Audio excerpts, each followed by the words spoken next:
What's interesting is that the Jewish community, they've controlled entertainment, they've controlled Hollywood, they've controlled art images and what other ethnic groups think of themselves, but they try to absolve themselves of it. And what they'll do is they'll go, oh, this is all toxic white males doing this. Are white people dominant? I mean, white people have most of the power, money, leadership positions, capital. Where? Chief executives of most corporations, most college presidents, most political leaders in the U.S. All right, the biggest lobby in America is AIPAC, Israel-funded lobbying. I didn't know that. Yeah. It doesn't surprise me. Yeah, 98% of the politicians that they fund win their elections, and even like Biden's cabinet is all Jewish. If you look at a Trump example, he married into the Kushner family, or his daughter married into the Kushner family.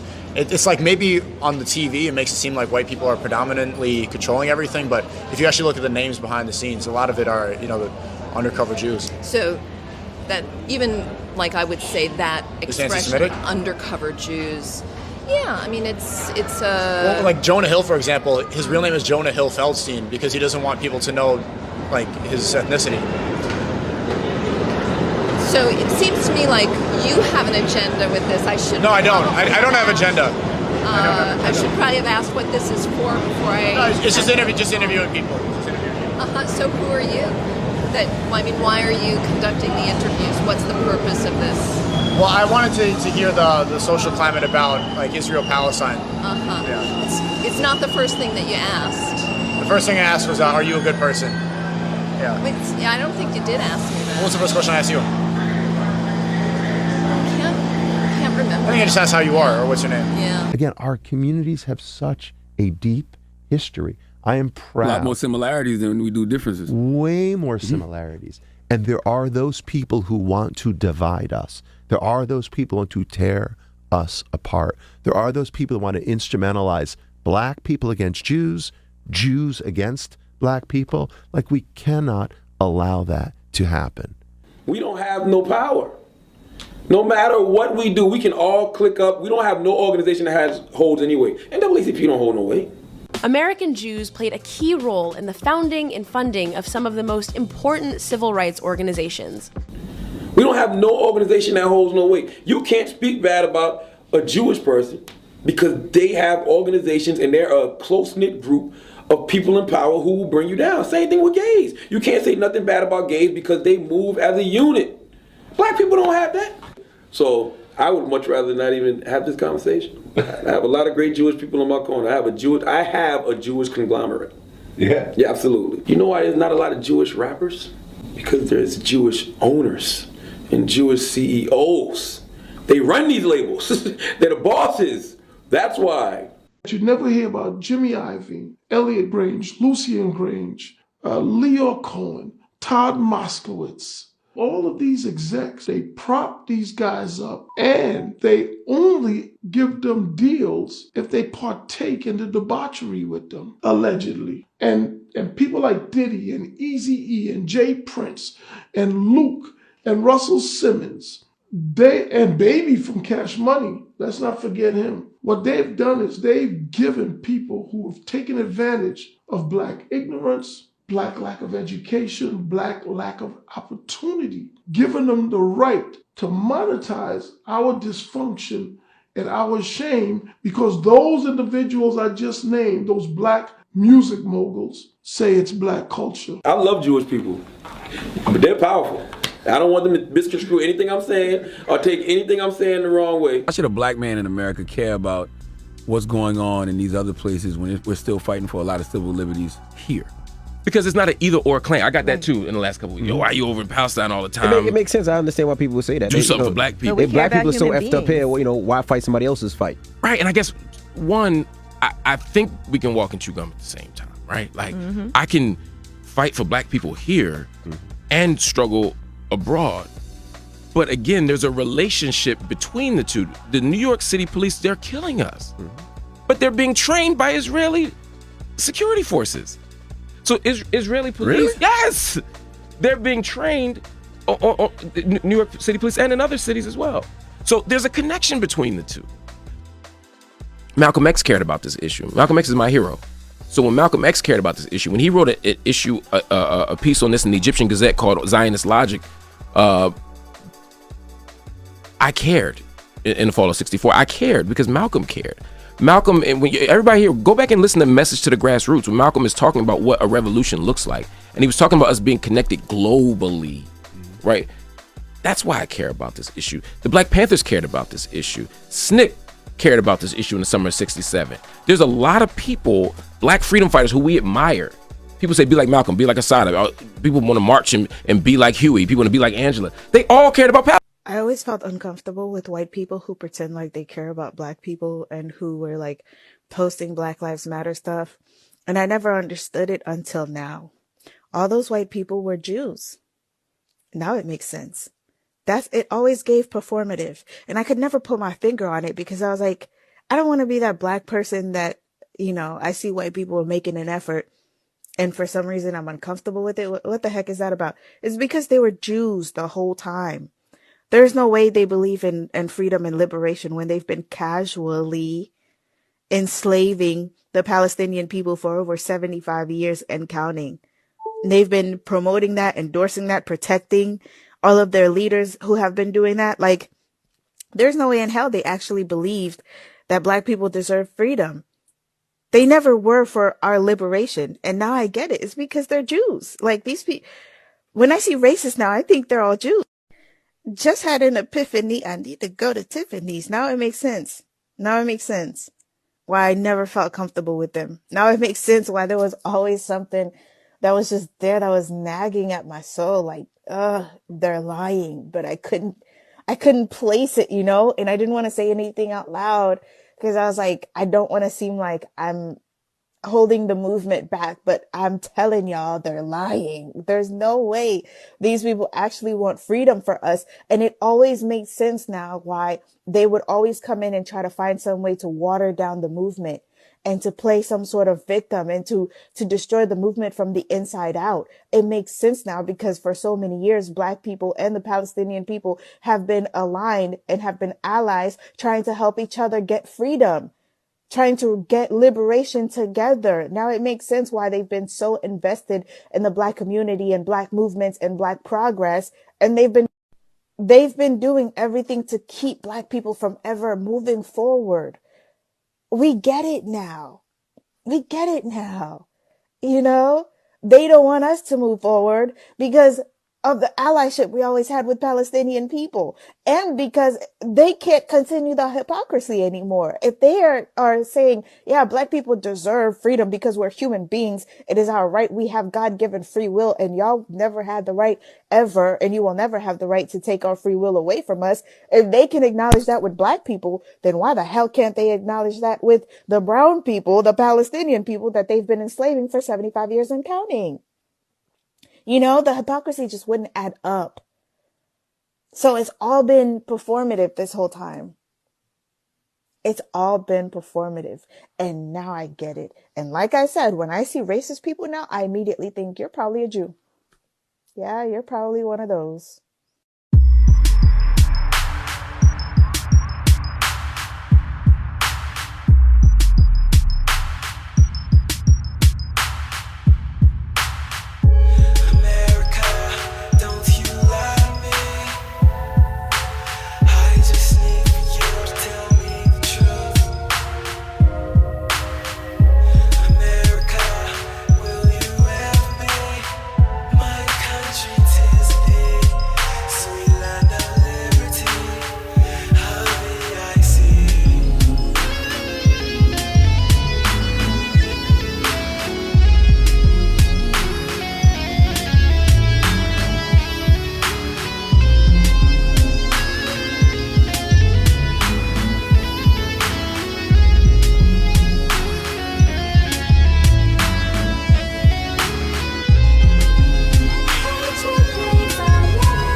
28, 1945. New York City was shrouded in a smothering blanket of fog when scores of people heard a low-flying plane heading south.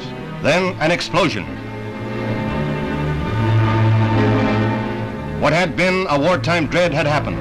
An Army bomber lost in the overcast had crashed into the towering Empire State Building. Scores of warplanes passed over New York daily, but this one had wandered from the airport beam, dropped down to 900 feet, and ripped into the building. Parts of it blasting completely through the 79th floor and landing across the street. With most elevators knocked out, firemen had to drag hoses 11 flights from the 68th floor to fight the flames. Disaster units organized for wartime went into action. When a count was made, 3 crewmen were dead, as well as 10 persons working in the skyscraper, including 1 man blown from his office to the parapet below. 25 persons were injured in a disaster that remains the most singular in New York City's history.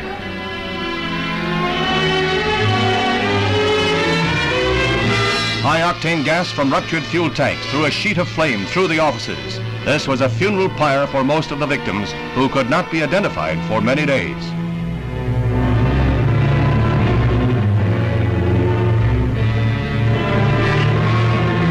Although the war was ended in Europe, Japan was still fighting, and this disaster brought home to New Yorkers some of the stark horror of war. There was one miracle. An elevator operator plunged with her car from the 75th floor to the sub-basement. Her back was broken, and she spent a year in the hospital. However, she lived to recount the disaster on 34th Street.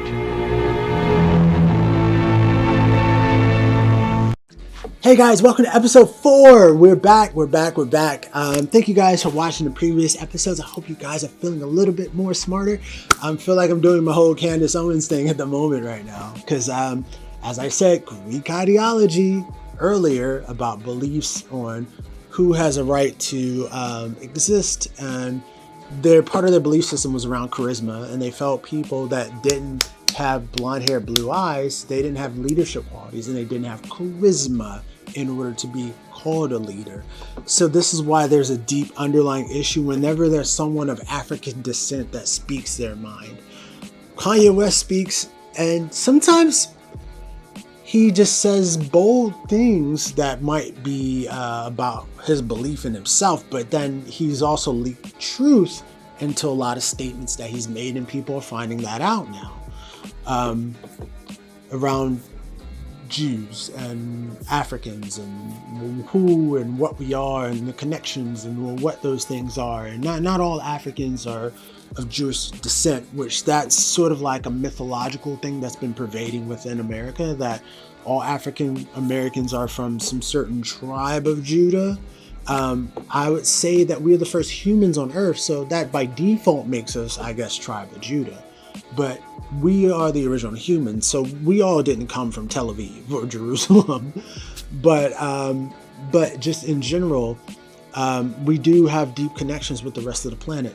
So this episode is going to touch on a bit about the Jewish involvement after the slave trade within the Confederacy, and what ended up becoming later the foundation of the Ku Klux Klan, what that exactly means and who caused it. And if you may not know, there was a dual alliance that ended up happening during the Civil War with Albert Pike and a guy by the name of Judah Benjamin. Judah Benjamin was of Jewish descent, the name Judah, or name Benjamin. I have relatives in my family who have biblical names, and it makes me cringe because we're not from that particular section of the world, and so therefore I didn't want to name my kid anything English or something of that sort, because we're not from England. Or I didn't want to give him a Hebrew name because we're not of that ethnicity, but we're products of the slave trade. So we were given Bibles so we wouldn't break our slave captors' necks, essentially. We were given Bibles to suppress us. So this is going to go into a bit about that. And you're going to find out that there was a dual alliance between Albert Pike, who's a notorious Freemason, and Judah Benjamin, who was a part of the Jewish Freemasons, or as we like to call B'nai Brith. That there was a dual alliance made, and that dual alliance ended up sparking later the ADL of B'nai Brith, and how much the ADL and the African American struggle for trying to find themselves in America, how that was co-opted by the Jewish community. Sit back and enjoy yourselves. And what I do in the book, and I'm going to be very brief here, all the details in the book, and there's a lot more about what I'm going to say that I'm going to say now. I have 3 chapters towards the end of the book. They're called Just a Coincidence, ? Just a Coincidence 2, ?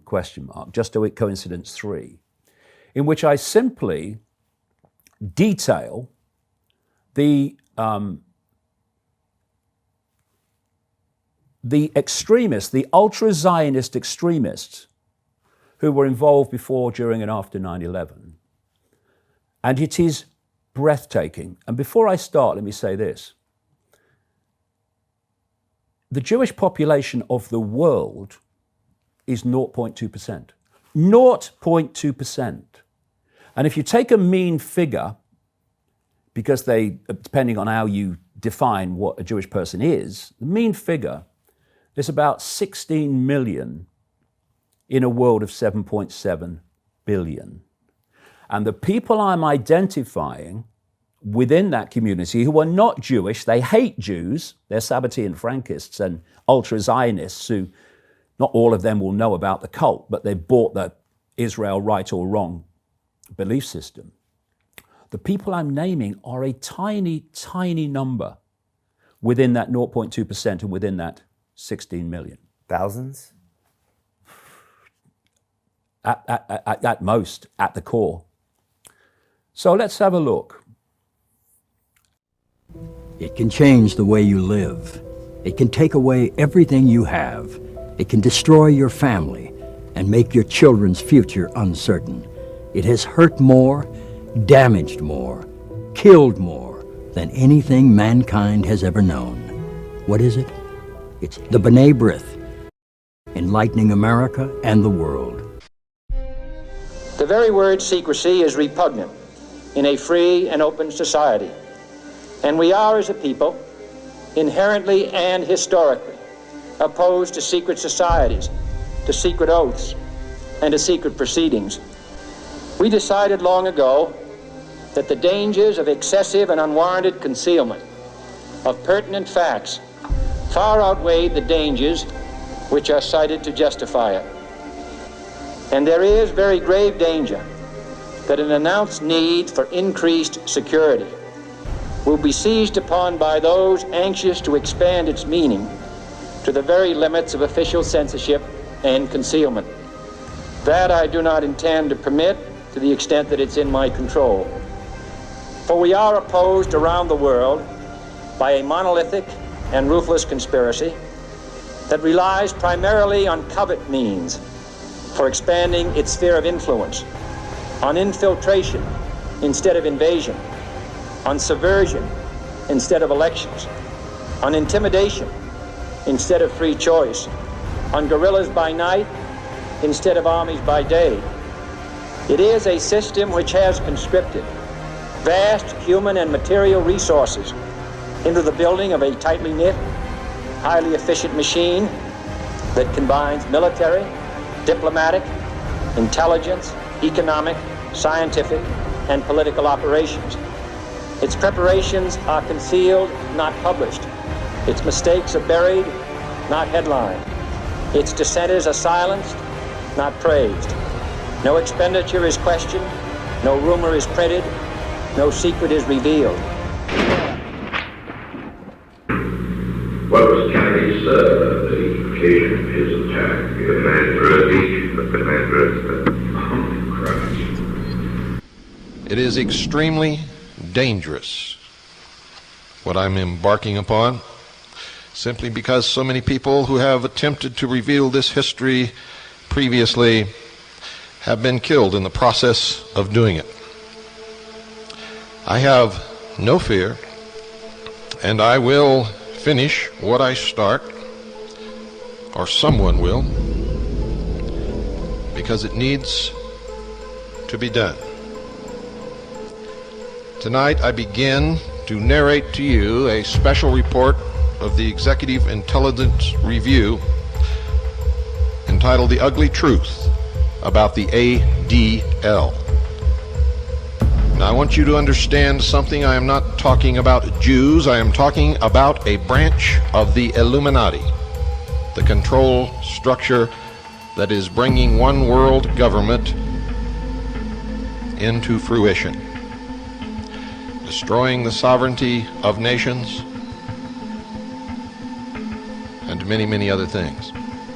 As you will see, ladies and gentlemen, the ADL does not represent the Jewish people, but instead is using them and is manipulating them so that they innocently, as many of you have done throughout your life innocently, are helping to bring about the destruction of the sovereignty of individual nations, the destruction of individual creator-endowed, constitutionally guaranteed rights, and the formation of a one-world, totalitarian, socialist government.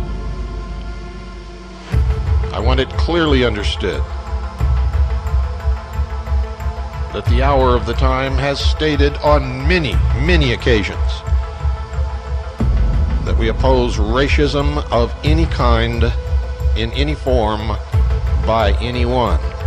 What you're going to discover is that the ADL, while calling many, many people anti-Semitic, are themselves one of the greatest racist groups that has ever existed upon the face of this earth.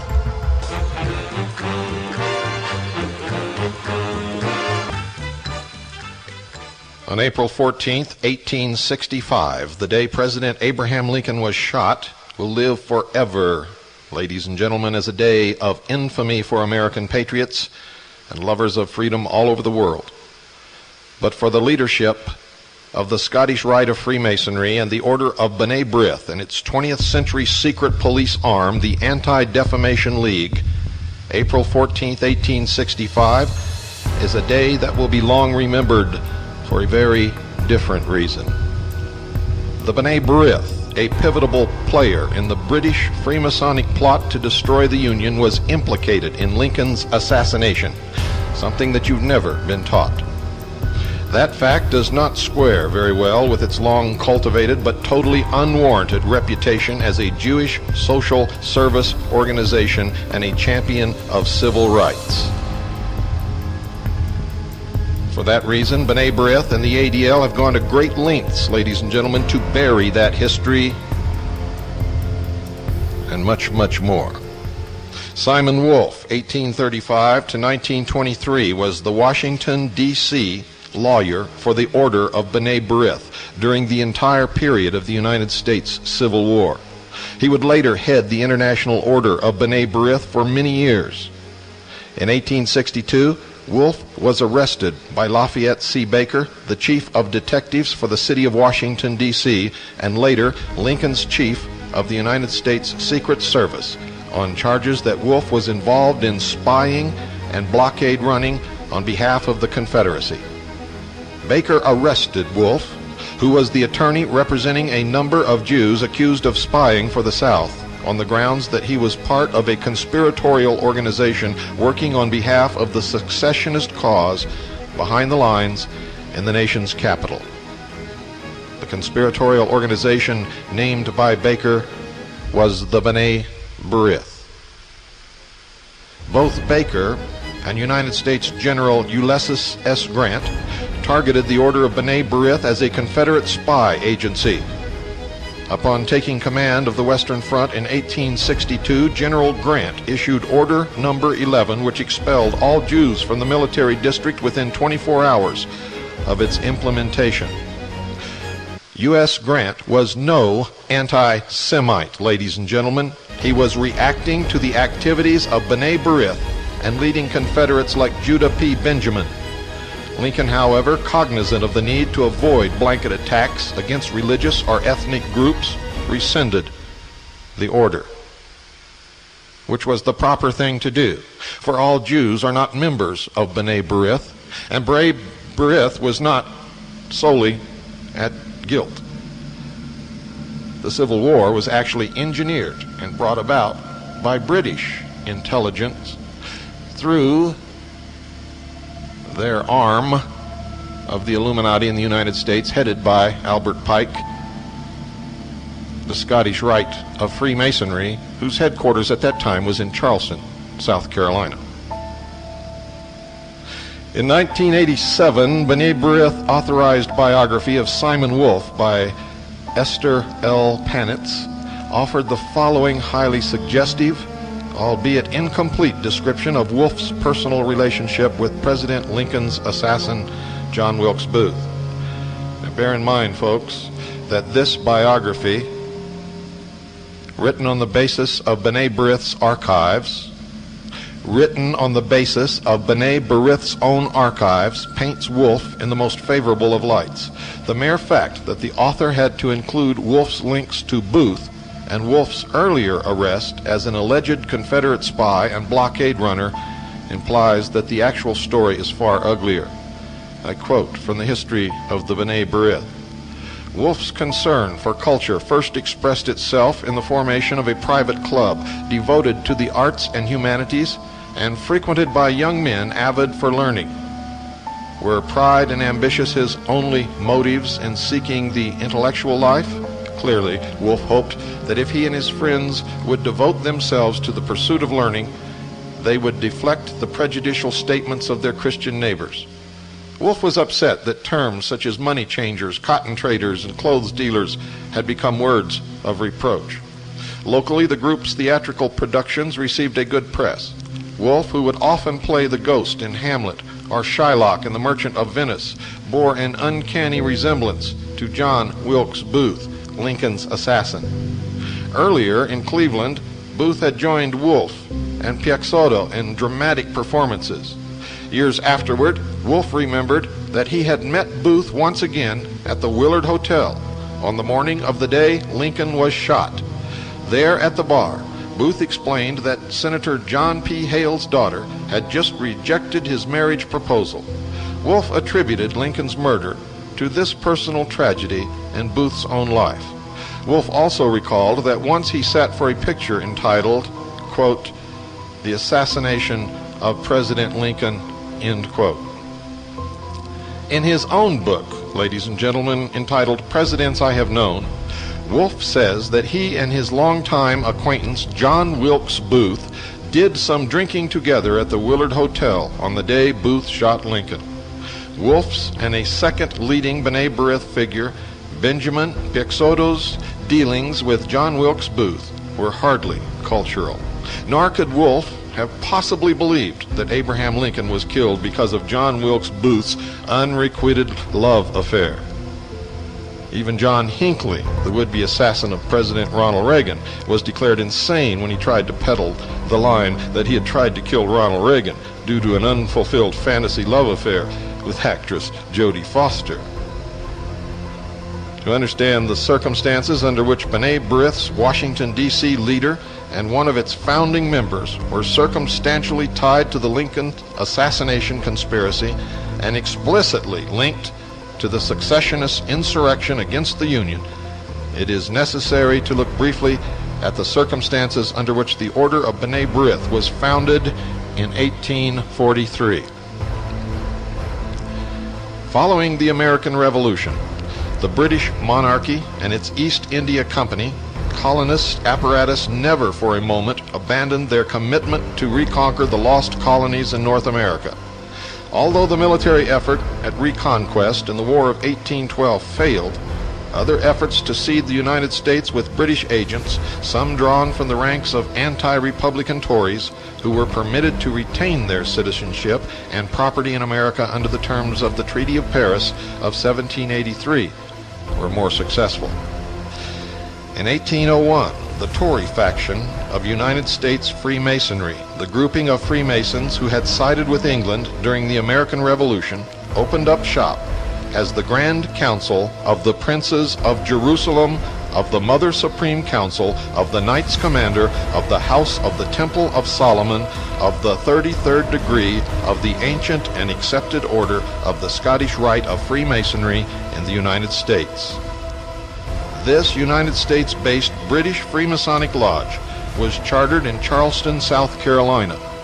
The members of this British-led secret society would direct the Confederate secessionist insurrection a half-century later, and other Scottish Rite members would be among the founders of the B'nai Brith. They, too, would be leading Confederates.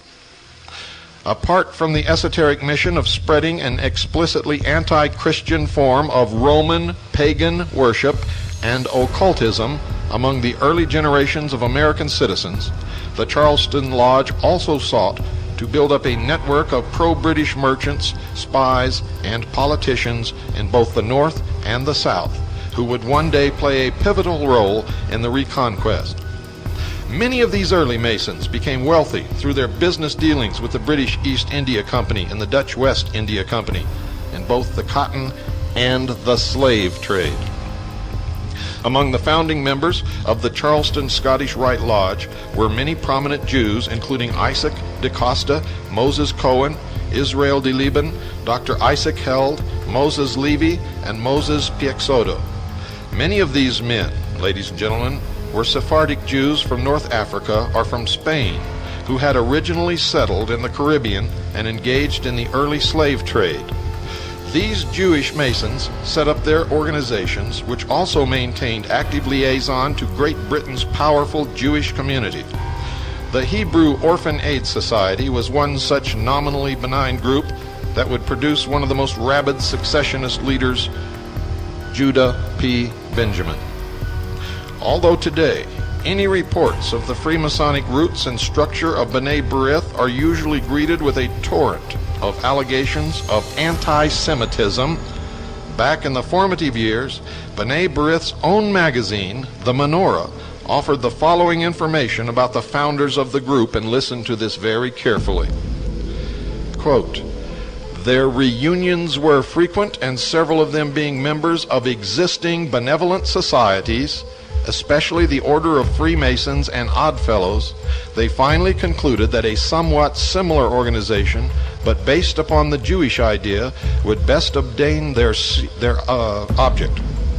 The Jewish religion has many observances and customs corresponding to the secret societies known to us. The synagogue, for instance, might be compared to a lodge room. It used to be open twice a day. For a Jew desiring to find a friend, they had but to go there and make themselves known by a certain sign and token. The sign consisted of a grip with a full hand and the magical word, Shalom Aleichem. The mezuzah on the doorpost was the countersign, Shema Israel. Hear, O Israel, was the password." End quote. Indeed, to this day, all local chapters of the B'nai Brith are referred to as lodges, a practice borrowed whole cloth from the Scottish Rite. When Moses saw some Jews of this B'nai Brith type who tried to make their religion into a pagan secret society, he took the calf which they had made and burned it in the fire and ground it into powder. And Moses returned unto the Lord and said, "O this people have sinned a great sin, and made them gods of gold." The majority of Jews in America during the first generations following independence were opposed to the idea of a Jewish Freemasonic secret society. Most Jews are ordinary people like all of you listening, and don't know anything any more about what's happening in the world than you do. They are lied to just like you are lied to. They are deceived just like you are deceived, and they are easily manipulated because throughout the history of the world, they have been chosen as the scapegoat, as the enemy. And because of that, they can be easily led by organizations such as B'nai Brith and the Anti-Defamation League. Israel Joseph Benjamin, a noted European Jew, in his memoirs 3 Years in America, 1859 to 62, wrote of the B'nai Brith that, quote, "This is a secret society like the Freemasons with passwords and the like, and was quite a new phenomenon for me. Still, I think the existence of such a society not at all necessary, end quote. He was right, ladies and gentlemen. The secret agenda of the B'nai Brith, like that of the southern jurisdiction of the Scottish Rite, was to destroy the Union and pave the way for reconquest. The ultimate goal, one world, totalitarian, socialist government. You see, B'nai Brith is not the synagogue. B'nai Brith is not Jews. B'nai Brith is not Judaism. B'nai Brith is just another organ under a different name of the ages-old Illuminati, who practiced the ancient mystery religion of Babylon in secret. They call themselves the Great White Brotherhood, the Brotherhood of Man, the Illumined Ones. And if you've listened to our series on Mystery Babylon, you know the rest. Two leading B'nai Brith allied figures would serve as exemplars of the strategy for permanently dividing the Union. One was Judah P. Benjamin and the other August Belmont. Benjamin, who lived from 1811 to 1884, was born in the British West Indies to Sephardic Jewish parents who moved to Charleston, South Carolina in 1827. He was inducted into the Charleston Hebrew Orphan Aid Society, one of the precursors of the B'nai Brith. After attending Yale College in New Haven, Connecticut, he was forced to drop out under a cloud of scandal. Benjamin surfaced in New Orleans, where he quickly won the patronage of John Slidell. Slidell, a United States senator who would later play a pivotal role in the Confederacy and sponsored the career of August Belmont, who married Slidell's daughter. With Slidell's assistance, Benjamin became a prominent attorney, even serving for a period of time in the United States Attorney for New Orleans. Benjamin gained notoriety for covering up the growing terrorist activities of the Scottish Rite-sponsored Knights of the Golden Circle, while serving as the local federal prosecutor. In 1852, Benjamin was elected United States Senator, a post he retained until the outbreak of the Civil War in 1861, when he resigned to serve the Confederacy. Benjamin was the first Confederate Attorney General. He later served as Secretary of War and Secretary of State, ultimately running the Confederate Secret Service on behalf of Confederate President Jefferson Davis. And as the Mossad does today, he used innocent Jews in the North who were opposed to the dissolution of the Union to furnish information to the intelligence arm of the Confederacy. Judah Benjamin escaped to England following the defeat of the Confederate secessionist plot. It was Benjamin's Confederate Secret Service which organized and supervised such figures in the assassination of Abraham Lincoln as John Wilkes Booth and his accomplice, John Surratt. Benjamin was charged with sedition for the Lincoln assassination, although he was never brought to trial due to his protectus status in England. With the help of a leading Rothschild political asset in England, Baron Pollock, Benjamin continued his legal career in London. He never abandoned his commitment to subvert and destroy the American Republic. However, as a wealthy lawyer for the British merchant oligarchs, Judah Benjamin collaborated with other exiled Confederate and Masonic strategists in England, such as James D. Bullock and Robert Toombs. Benjamin's continuing preoccupation with defeating Reconstruction is indicated in letters he wrote back to the United States with complaints such as these. Quote, "I have always looked with the utmost dread and distrust on the experiment of emancipation so suddenly enforced on the South by the event of the war. God knows how it will all end," end quote. And then he went on to say, quote, "The South is kept crushed under Negro rule. I can never consent to go to New Orleans and break my heart witnessing the rule of Negroes and carpetbaggers. Nothing is so abhorrent to me as radicalism which seeks to elevate the populace into the governing class," end quote. And that indeed is the sympathy of all of those who call themselves illumined. You see, we are all nothing but cattle, stupid animals, and they are the only ones who have truly mature minds, and thus are the only ones with the right to rule. The Ku Klux Klan, none of you were ever taught this, but it's the truth. The Ku Klux Klan, KKK, was founded in Tennessee in the late 1860s by the Southern Scottish Rite leadership under Albert Pike. The KKK drew its membership from the pre-Civil War Knights of the Golden Circle. Judah P. Benjamin's early role in sponsoring and protecting both the Knights of the Golden Circle and the Ku Klux Klan offers a crucial insight into the B'nai Brith.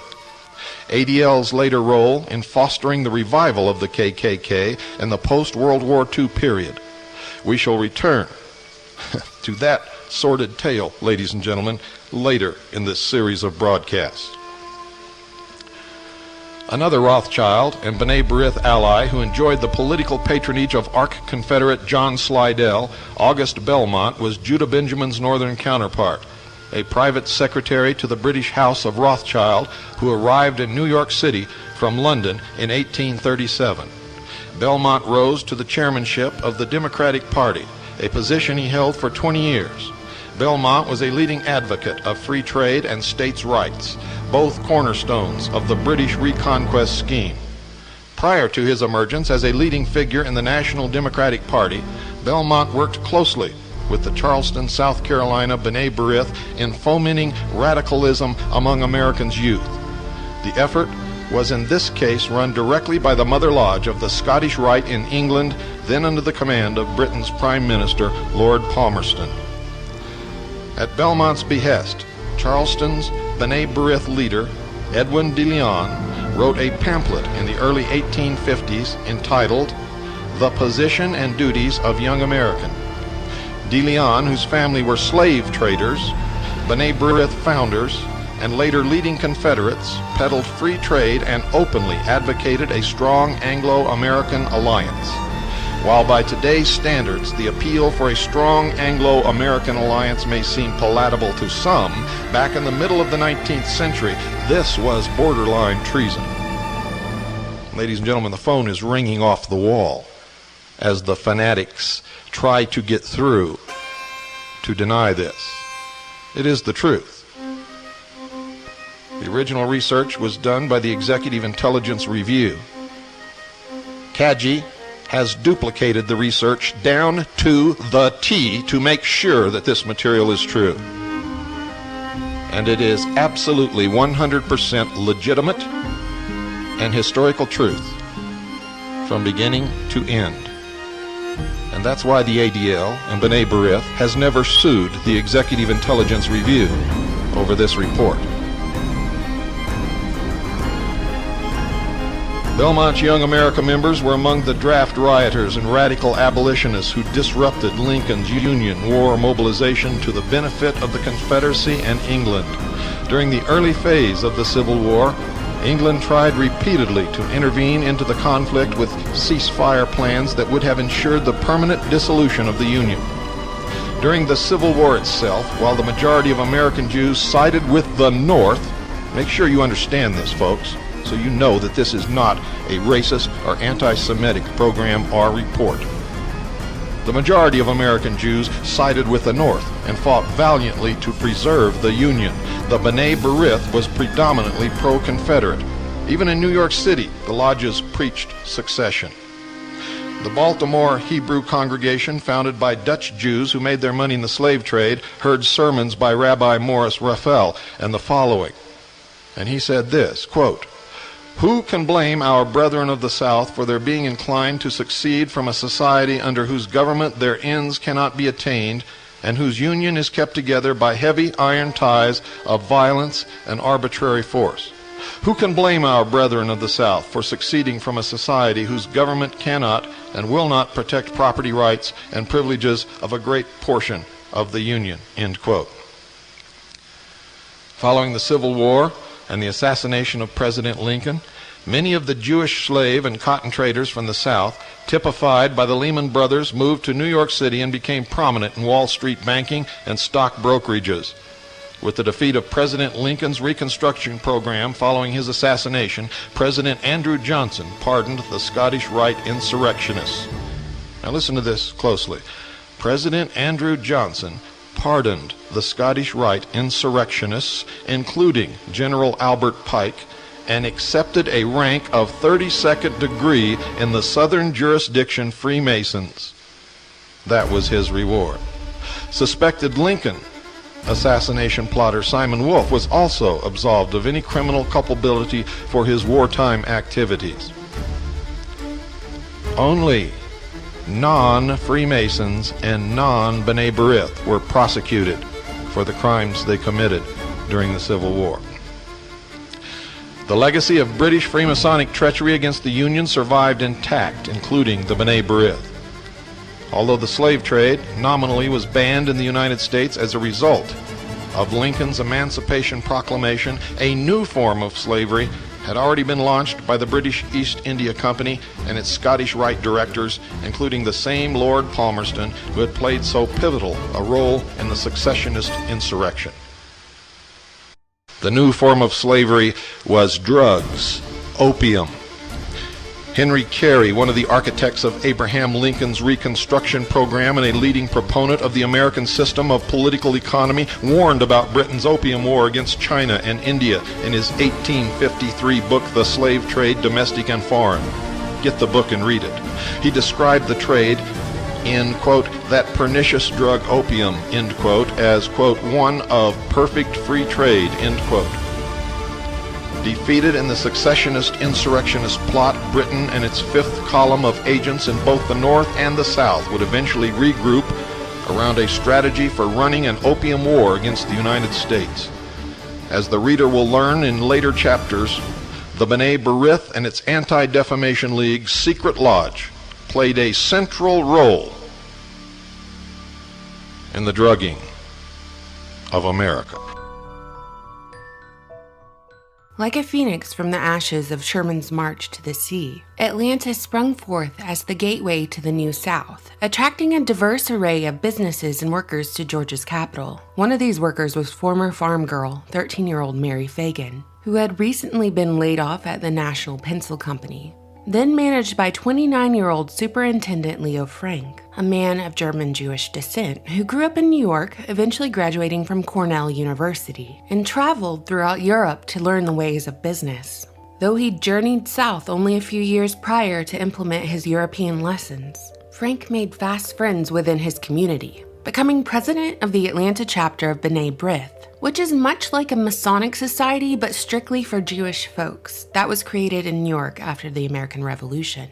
On Saturday, April 26, 1913, on the day of what was once celebrated as Confederate Memorial Day, little Mary Fagan entered the office of her boss, Leo Frank, to collect her pay of $1.20. Frank would be the last known person to see Mary alive. The next day, in the wee hours of morning, Newt Lee, the night watchman, discovered a horrible scene in the basement of the factory, where Mary's brutally beaten body was left atop of a flurry of pencil shavings, with a cord cinched around her neck, her autopsy later revealing she'd been raped. And beside her corpse were two notes describing her murderer, a long, tall black man called the Night Witch, written through Mary's perspective, as though she jotted it down during her final moments.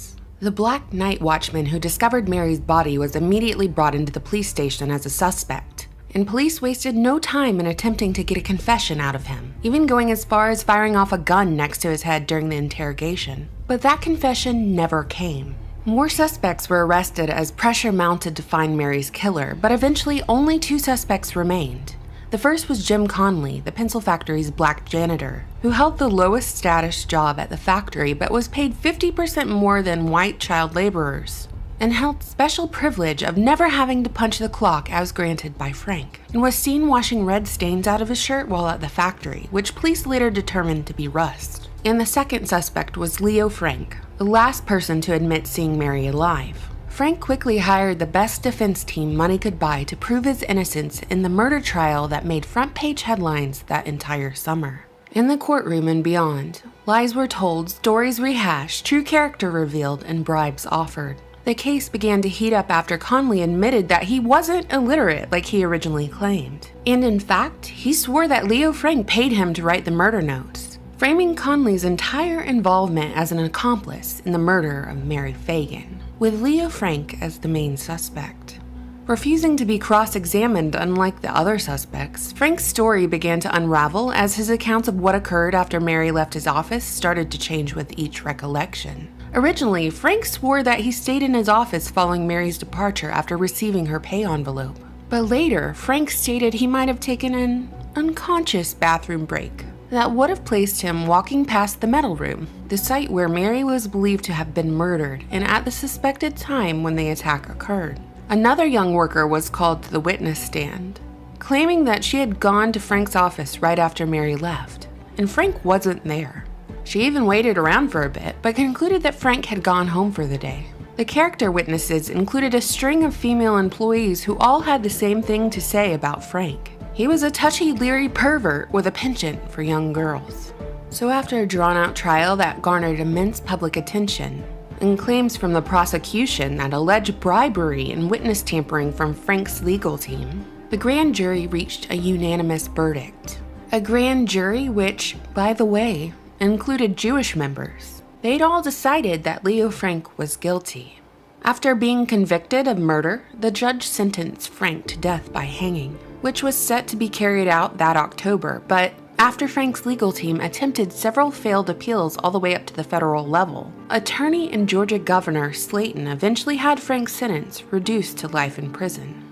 The public response was one of anger, as they believed the justice system had failed the real victim, Mary Fagan, because of under-the-table deals and conflicts of interest, given that Governor Slayton was a partner at the law firm of Frank's defense.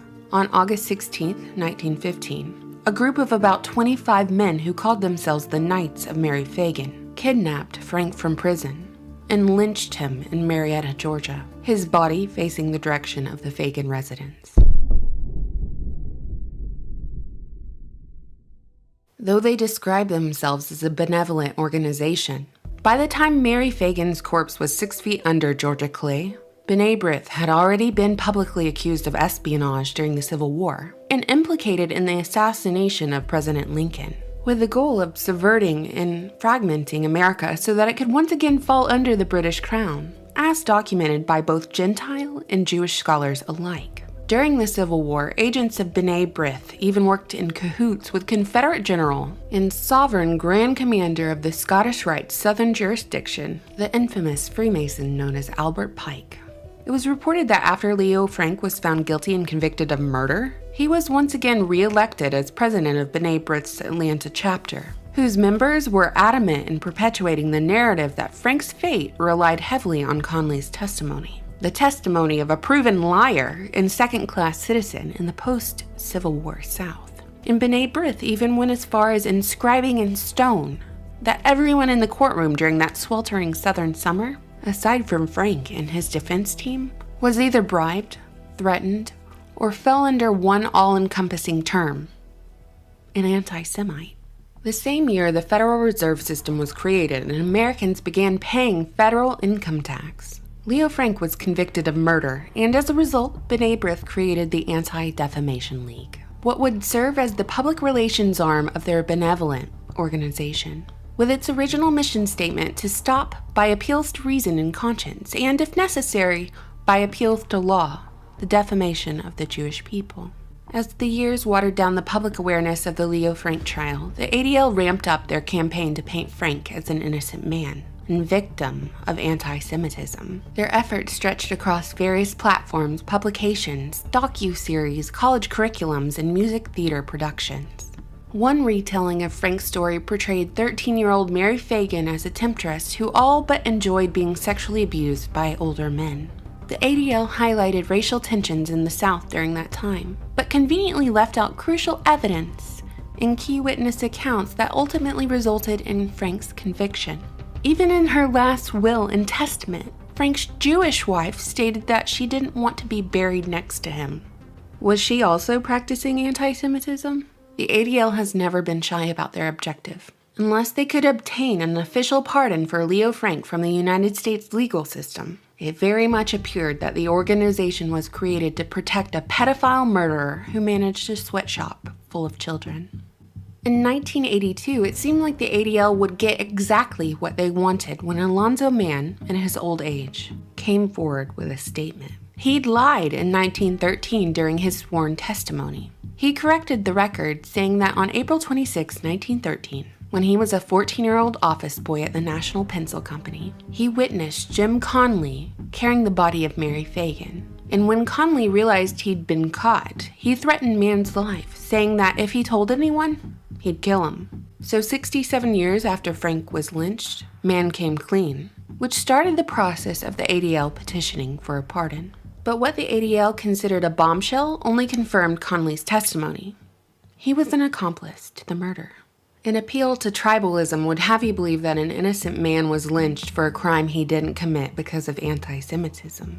An appeal to common sense leads you in a different direction. Mary Fagan obviously didn't write her own murder notes, so if Jim Conley was really the one guilty of homicide, then why would he implicate himself in the notes? Isn't it more logical to consider that Conley was probably paid by the real murderer to write those notes in the aftermath of Mary's death, assuring Conley that the physical description of a long, tall black night witch would fit the physical description of Newt Lee, who they both knew would be the one to discover Mary's body the following morning. Pair that common sense explanation with the forensic and circumstantial evidence, character witnesses, and the ever-changing personal testimony that eventually planted Leo Frank at the scene of the crime at the time of Mary's death, and that's how a unanimous guilty verdict was reached.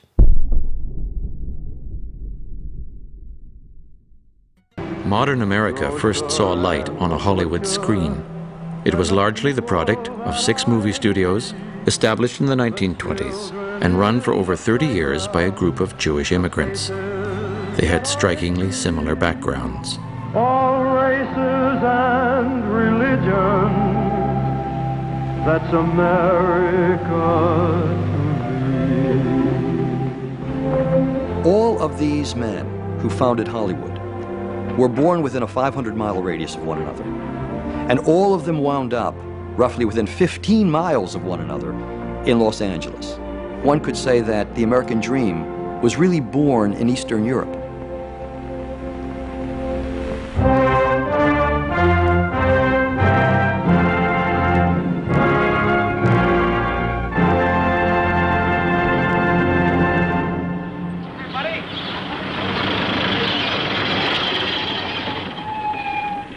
Well, here we are. This is the Warner Studio. Gee, I've never been so thrilled in all my life. Harry Warner, who with 3 of his brothers brought sound to the motion picture, was born in Poland. Comes Jack Warner, youngest of the Warner clan, and then the senior member of the film-famed brothers. Also from Poland was Samuel Goldwyn, born Goldfish. Although Goldwyn never ran a major studio, he was perhaps the biggest and best known of the independent Hollywood producers. Universal founder Carl Laemmle came from a small town in Germany. Louis B. Mayer, who gave us the glory years of the MGM studio, was born in a Russian Jewish village. William Fox and Paramount's Adolf Zucker were both born in Hungary. Fox's studio merged with 20th Century Pictures to form 20th Century Fox.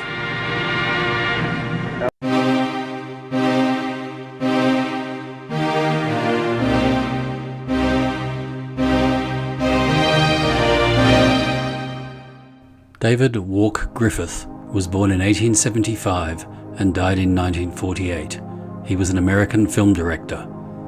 Considered one of the most influential figures in the history of motion picture, he pioneered many aspects of film editing and expanded the art of the narrative film. Griffith is known to modern audiences primarily for directing the film Birth of a Nation. The film led to riots in several major cities all over the United States. Griffith made his next film, Intolerance, as an answer to critics who he felt had unfairly maligned his work. The original The Birth of a Nation, a silent movie, came out in 1915. It's an adaptation of the Thomas Dixon Jr. novel, The Klansman, an historical romance of the Ku Klux Klan, about the relationship between two families in the American Civil War and Reconstruction era. It was directed by D.W. Griffith, one of the best-known filmmakers of the period, often referred to as the father of film technique. Griffith produced and directed the first movie ever made in Hollywood, called In Old California, and went on to found United Artists in 1920, alongside Douglas Fairbanks, Mary Pickford, and Charlie Chaplin, who called Griffith the teacher of us all.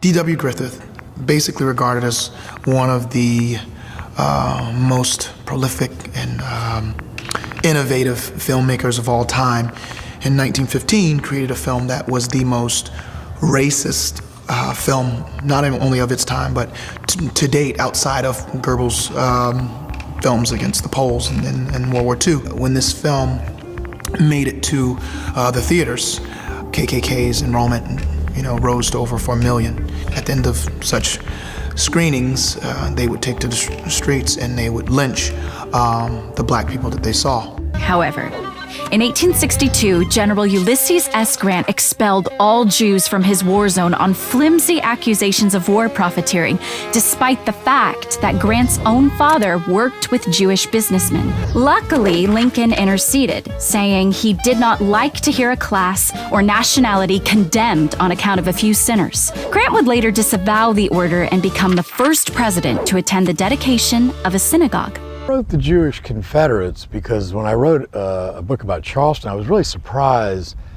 that the Jewish community was so ardent for the Confederacy. You really don't associate the Jews with the Confederacy. But in fact, the truth is hundreds of thousands of Jews, well, not hundreds of thousands, but 150,000 Jews came to America in the 1840s. And they were German, they spoke German, they were mostly immigrants. And 25,000 came to the South. Not a lot, very small number of people, but they were mostly in Charleston, Savannah, New Orleans, Richmond. They were merchants, they were peddlers, they worked in saloons. They really were not well-to-do people. They were new immigrants. And they were, I think, surprised by the fact that they were so accepted, that people allowed them to conduct business, they could vote, they were treated as equals.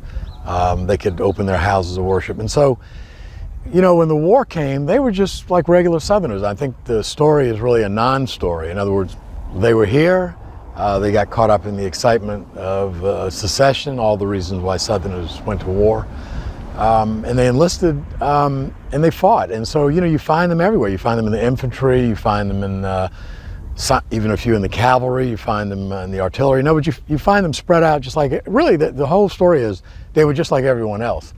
But they were, for the most part, immigrants. They did, a lot of them speak German. And so they tended to associate with each other, with other German speakers. But they really tried to assimilate. You find the Irish, for example, had their own brigades and regiments. The Germans did too, but the Jews really tried to spread out and fit in. And so, they felt they were fighting for their country, for their state. They went to war for the same reasons other white Southerners went to war. But they also went to war for a special reason. Jews were thought of as people who were not loyal to the country they lived in. There was discrimination, there was prejudice. And they wanted to show that they would fight, that they would stand up and be counted as citizens and as men. And while it's not politically correct today to be identified with the Confederacy, the truth is these men were fighting for reasons that people generally fight, out of patriotism, loyalty, a sense of duty. And so they did fight. Some of them even achieved a high rank. On the cover of my book is Adolph Proskow, who's a colonel of the Alabama 12th. So they were accepted generally by the Confederates. And I think this is a story that wasn't told and that people find a little hard to believe. When my book came out, the New York Magazine said, what were they thinking? And but what they were thinking just like other white Southerners. Whether good, bad, or however you feel about it, that's what they did.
When we look at a file and we find evidence that they were Jewish, that's a great thing. And it looks like this is the certificate of the decease of Moses Schloss. And in this case, it says Palmer Vault at Mount Sinai. And Jewish cemeteries are often called Mount Sinai, so that gives us a good clue. Nothing says proof of Jewish like a marriage certificate written in Hebrew. And for descendants, this is going to be really great to look and see their ancestors' marriage certificate. If we can get families and descendants involved to share the material that they have, the Chappelle Foundation will be in a position to help them care for their objects. Most people don't have the ability to care for these documents themselves, and if they knew that there was a place that it could be, included with other documents and materials that spoke to this time and these people.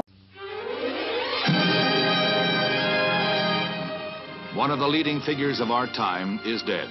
Bernard Baruch, whose favorite office in later years was a park bench, was a quiet philanthropist who gave away the millions he accumulated as a financier and Wall Street broker.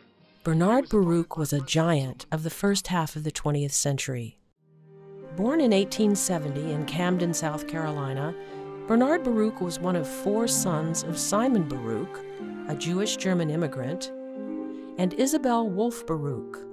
Isabel was from a wealthy Jewish family who had been living in South Carolina since the 17th century. By the year 1800, shortly after the American Revolution, Charleston, South Carolina had the largest population of Jews of anywhere in North America. Simon Baruch studied medicine at the South Carolina Medical College in Charleston and the Medical College of Virginia. He finished his studies a year after the start of the Civil War and enlisted as a Confederate Army surgeon. In 1880, the Baruchs moved from South Carolina to New York City. There, Bernard Baruch graduated from the College of the City of New York.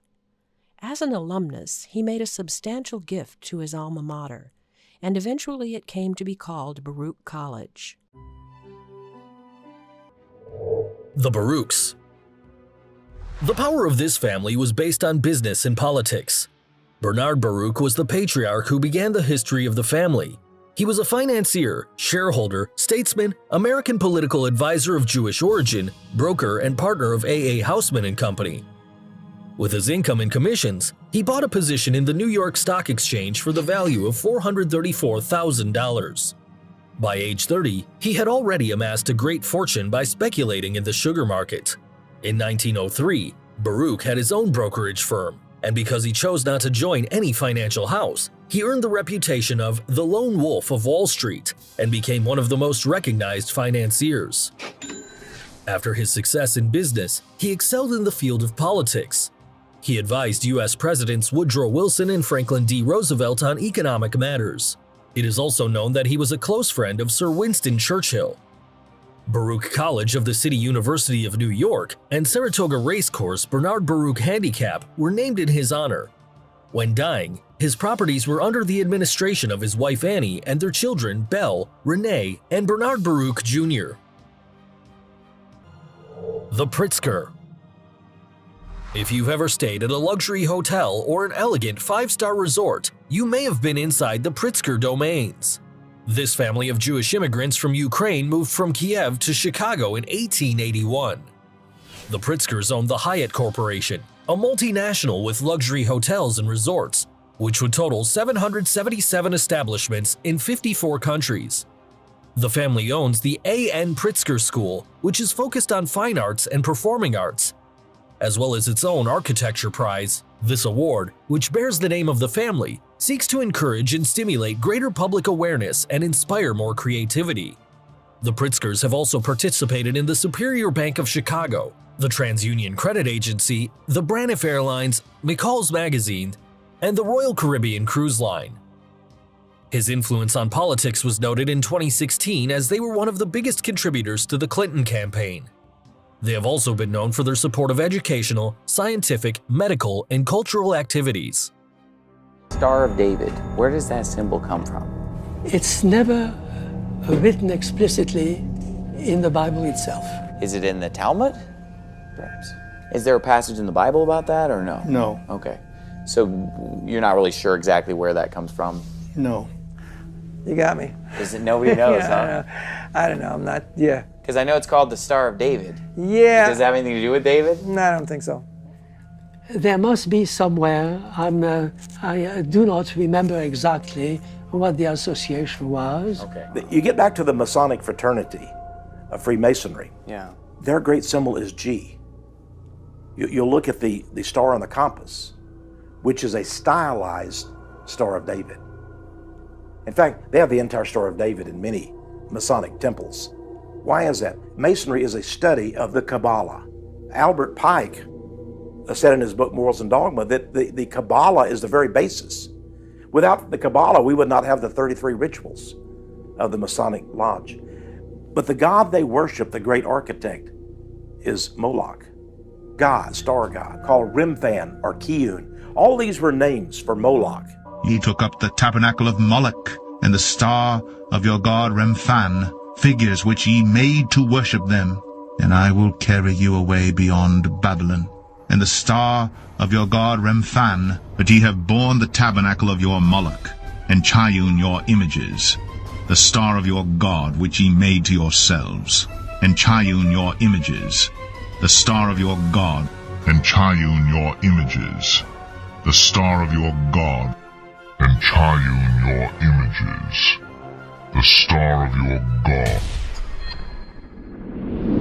And I know the blasphemy of them which say they are Jews and are not, but are the synagogue of Satan. They are not Jews, and their claiming to be Jews is blasphemy. But you claim to have a covenant relationship with the God of righteousness. I say you're a so-called Jew. You are Satan masquerading as a covenanted people of God. You must be exposed regardless to the consequences. The synagogue of Satan is not just composed of so-called Jews. It's composed of people of like minds that are under their influence.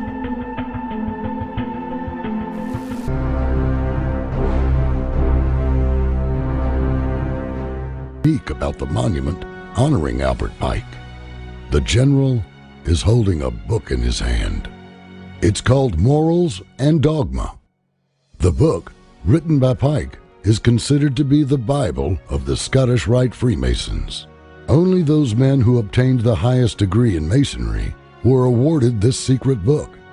In Morals and Dogma, General Pike revealed the mysterious origins of the Freemasons, and he revealed a tightly guarded secret concerning the source of all wisdom in all religions.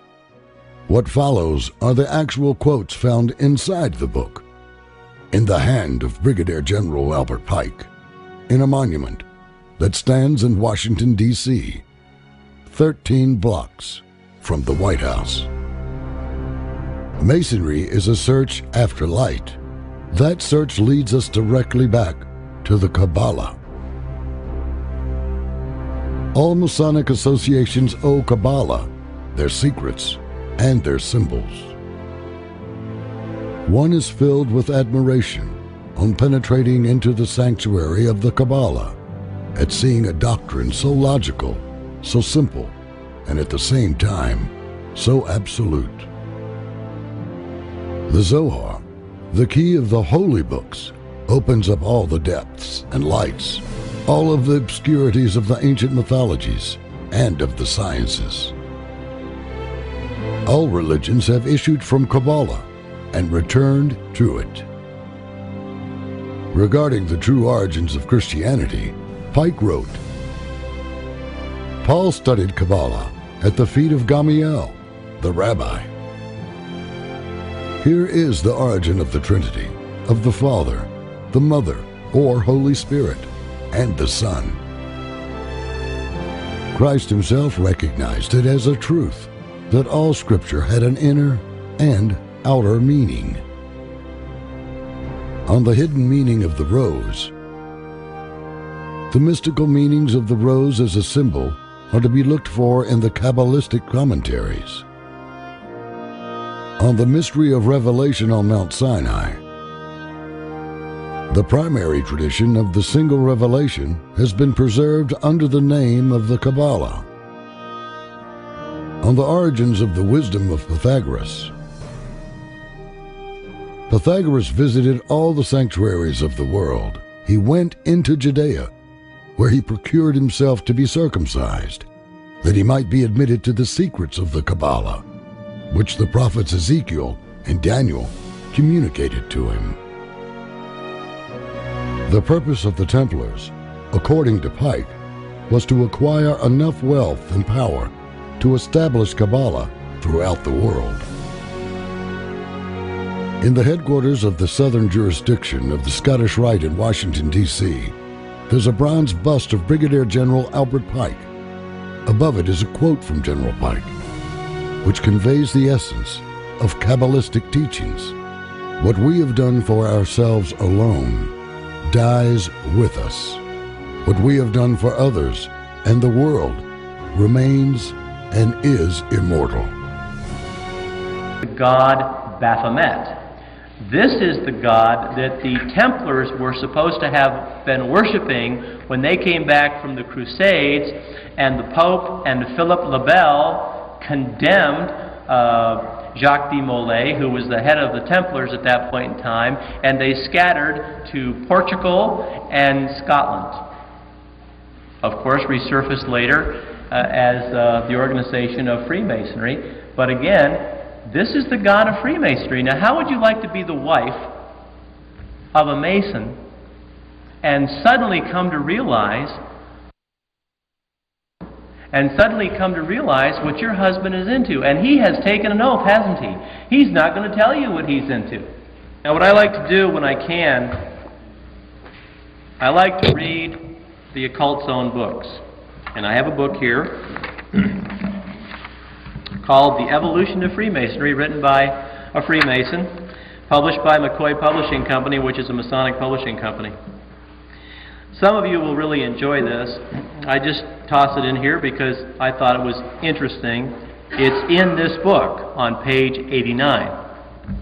There's a picture of Martin Luther, and it says, Martin Luther opened the way for the future development of Freemasonry. In the book, 10,000 Freemasons, 10,000 Famous Freemasons, written by a Freemason, there is an individual who was a cohort of Martin Luther who was himself a Freemason. And so, was Luther himself a Mason? I don't know.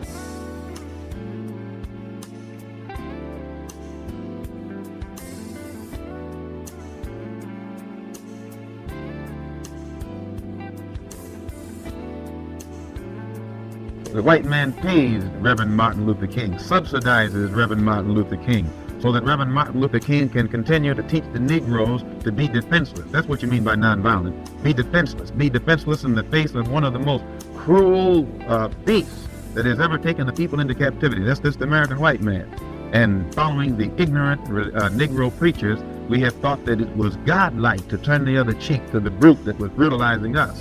And every other person on this earth has God-given rights, natural rights, civil rights, any kind of rights that you can think of. When it comes to defending himself, black people we should have the right to defend ourselves also. White Nazi, not in Germany, right here in New York City, up there burning crosses, had a carload of guns, ready to come at you, like they came at the Jews over in Germany. And when they caught those Nazis, they found that one of them was a Jew. And that Jew running around here talking about Nazis, and some of them are nothing but Nazis themselves. You didn't hear them blow that up in the newspaper, did you? No, they tried to quiet it down. Why, when you found Jews who are Nazis, you really found something. In fact, I think you can find a whole lot of them who are not. Always running around here trying to make you get sympathetic for them. And some of them blue-eyed Jews are going to walk away from here and say that I'm saying something anti-Semitic, anti-hell. States. On more than one occasion, Levy's provocateur antics nearly exposed the ADL's hand in fomenting domestic violence, ladies and gentlemen, and here's the truth of how these people operate, and here's the truth of anti-Semitism in America, and here's the truth of swastikas painted on synagogues and on the headstones in Jewish cemeteries.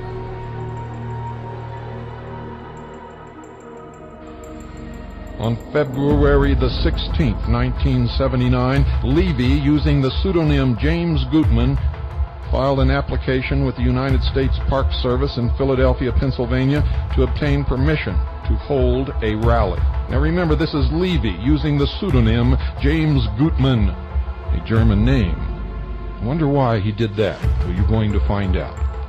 The rally permit, ladies and gentlemen, sought by Levy, a member of the ADL, the Anti-Defamation League, supposedly existing for the protection of Jews. The rally permit sought by Levy, a member of the ADL, the Anti-Defamation League, supposedly existing for the protection of Jews. The rally permit sought by Levy, also known as Gutman on this occasion, was not filed in the name of the JDL, which he was also a member of. Levy was posing as a leader of the American Nazi Party. Levy was posing as a leader of the American Nazi Party, seeking a permit for a Ku Klux Klan and Nazi Party rally at Independence Hall, the site of the signing of the Declaration of Independence. Remember, I told you about the Hegelian method of political conflict resolution? Remember, I told you there's no such thing as a patriot community? Remember, I told you that these people who are bringing about the New World Order control both sides of every issue. Indeed, they create the issues.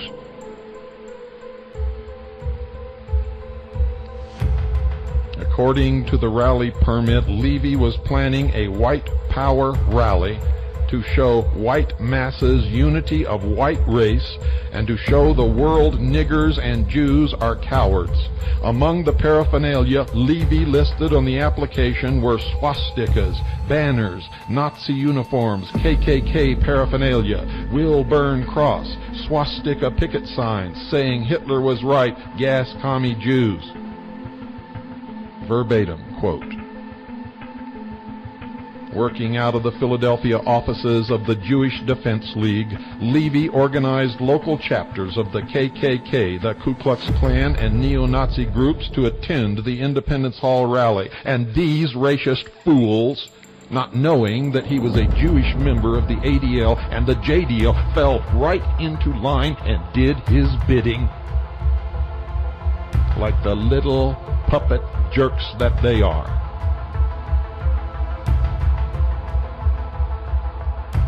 In the case of the Trenton, New Jersey Ku Klux Klan, Levy had an inside track. Listen to this. James Rosenberg, also known as Jimmy Mitchell and Jimmy Anderson, a full-time paid employee of the Anti-Defamation League fact-finding division, had successfully infiltrated the local chapter of the Klan. Rosenberg had recently attempted unsuccessfully to get some of the local KKKers to blow up the Trenton headquarters of the National Association for the Advancement of Colored People, NAACP. What's interesting is that the Jewish community, they've controlled entertainment, they've controlled Hollywood, they've controlled art images and what other ethnic groups think of themselves, but they try to absolve themselves of it, and what they'll do is they'll go, oh, this is all toxic white males doing this. And raised up in Strong Island, so you know I know all about my peeps, my niggas in the ghetto. I design and own Timmy Hilniger 125% authentic ghetto activewear. Hilniger keeps it real. Timmy's got all the latest gear. If you want to keep it really real, never get out of the ghetto, stay broke, and continue to add to my multi-billion-dollar corporation, keep buying all my gear. The Timmy Hilniger collection. I like this. You guys have both seen the overnight ratings. They're through the roof. Mazel tov. But in this business, we have to be 1, 2, 3 steps ahead. All right, I'm in Jerusalem at the Machane Yehuda market. I'm looking for the apartheid. That's why I brought in Myrna Goldfarb. She's the best media consultant in the biz. She's gonna help us out. Okay, in Israel, I am looking for the apartheid. I just asked all these people, not one person is able to tell me where the apartheid is. So I'm asking you on this platform, since you're so smart, to tell me where I can go to actually witness the apartheid. You guys know where the apartheid is? No idea. No one knows where the apartheid is, but I'm sure you can tell me. Let me know where the apartheid in Israel is. Okay, first of all, I would like to say I love your show. It's very courageous. You know, my parents marched in Selma, Alabama with Dr. King. Why are you here? Good question. Straight to the point. I like your style. Because of the content of the show, we're going to expect some very spirited reactions. Myrna's here just to plan our strategy, just in case. All right. The best defense is offense. Really, I thought it was the other way around. Exactly. Okay, I think we're on the same page. Now, I've mapped out some strategies that are going to help bolster our position. Which is? Lighten up, man, right? This is about fun, right? Nice, wholesome fun. Hey, Myrna, break it down for them. Okay, the Mantan Manifesto. Catchy, ain't it? So is syphilis. Number 1, we gainfully employ African Americans in front of and behind the camera. You gotta cover yourselves, people, very important. I'm talking, I need a black grip, a black gaffer, a black PA, have them there. Number 2, let the audience decide. 3, who put these critics in charge anyway, right? Right. These so-called cultural police. 4, who determines what is black? Yeah, what is black? Yes, okay, Sleep and Eat and Mantan are lazy and unemployed, but we are certainly not saying anything about the entire African-American community. They're slackers. Slackers? I took a couple of years after graduate school and walked around the European countryside. It's not the biggest deal in the world. Okay, wear kente cloth. Invoke the spirit of Dr. Martin Luther King. You know, use the word community often when talking about Mantan. And finally, our biggest asset is you, Pierre Delacroix. Me? Yes, you. Me? Yes, you. How? Well, you see, this show was created and conceived by you, right? A non-threatening African-American male. On to the west as it spins around. Just don't let the spin get you down. Things are moving fast.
when really they've had control of all the images that have portrayed and pervaded on screen, and they compromised themselves to fit into America. So they were there during all the blackface era and all the studios who aired all this footage. And so currently today in entertainment, you'll find there's a tokenization that's happening, and it's always been prevalent to play a certain stereotype. But right now we're being tokenized in a different way.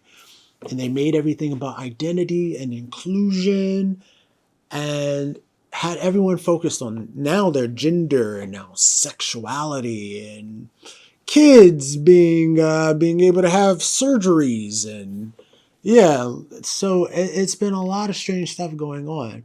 But they've been promoting this in entertainment so that they can get everyone focused on identity, because that's how that particular community survives. They survive off identity victimhood. So in order for them to stay in the positions of power that they've been in, as far as inclusion goes and finances goes, they need everyone else to be in a state of victimhood.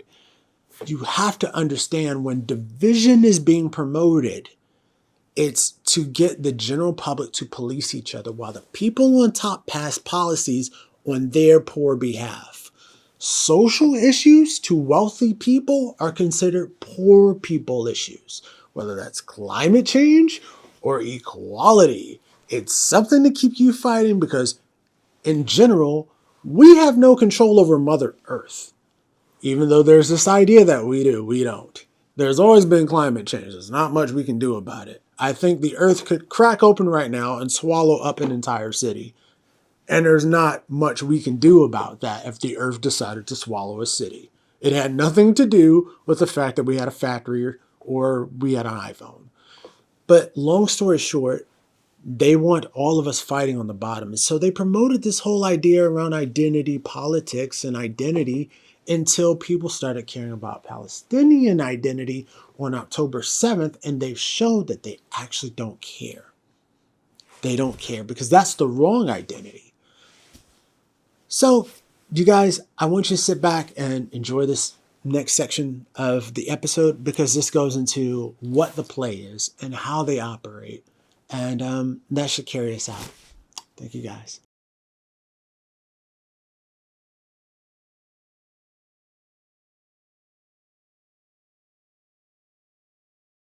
The major problem of Israel is with the young generation of the black community. Black Lives Matter starts there.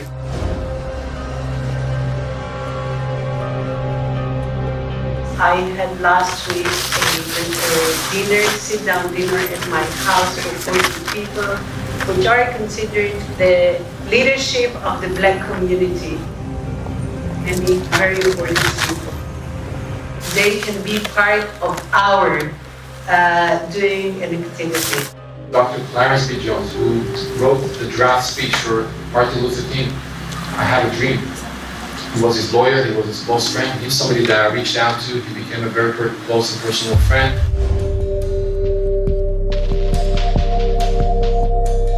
Because of that relationship, he published 3 articles in the Huffington Post explaining why their agenda was hijacked.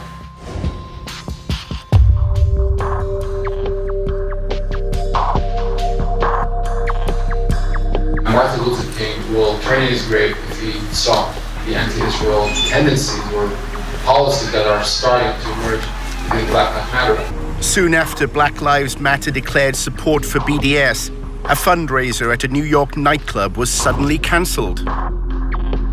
The venue's management said it didn't approve of the movement's stance on Israel. Tony was told by his boss, Eric, that the Israel Project was behind the decision. I don't know if you saw, but this club, ditched a Black Lives Matter event.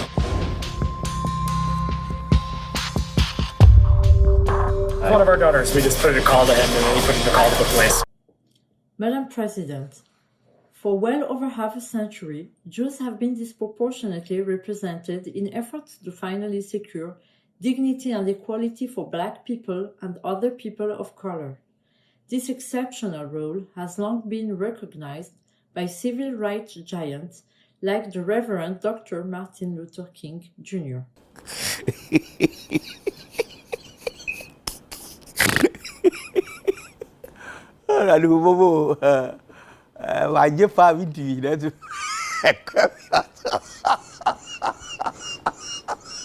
For Jews who have suffered so much at the hands of bigots and whose history of persecution traces back to slavery and forced exile from their homeland millennia ago, hostility and discrimination on the basis of physical appearance is intolerable. More often than not, the same racists who hate black people hate Jewish people no less. Sadly, though, some believe that this is acceptable to express anti-Semitism, to defame Jews, attack their identity or history, or deny their equal rights, especially in Israel, while advocating for the rights of others. They seek to exploit the movement for black equality or to break deep and historic black-Jewish bonds. They must not succeed. Huh?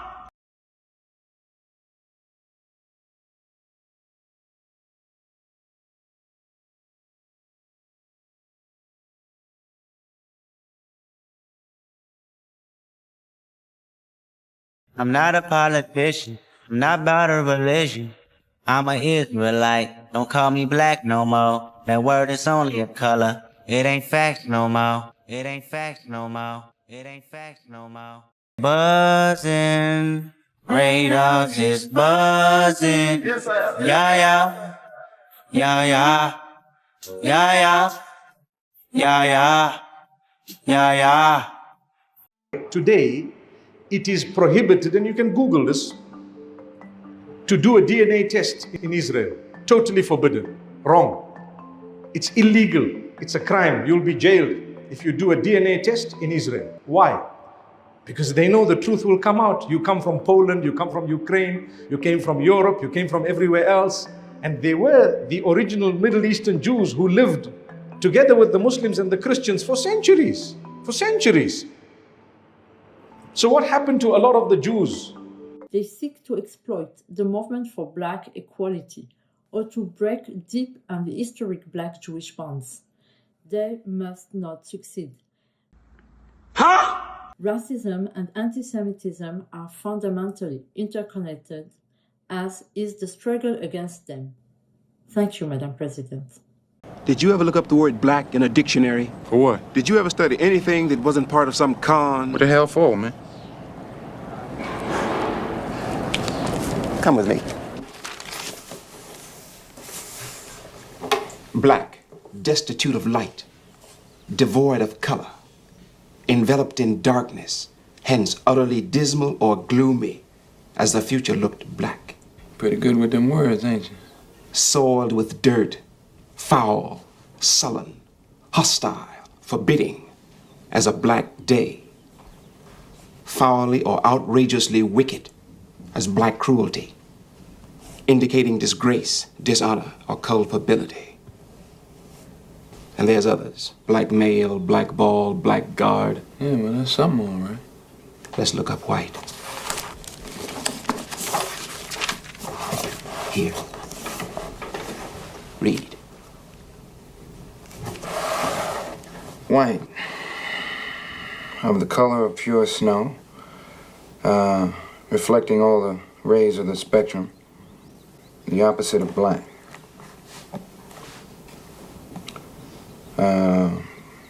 Free from spot or blemish, innocent, pure. Huh.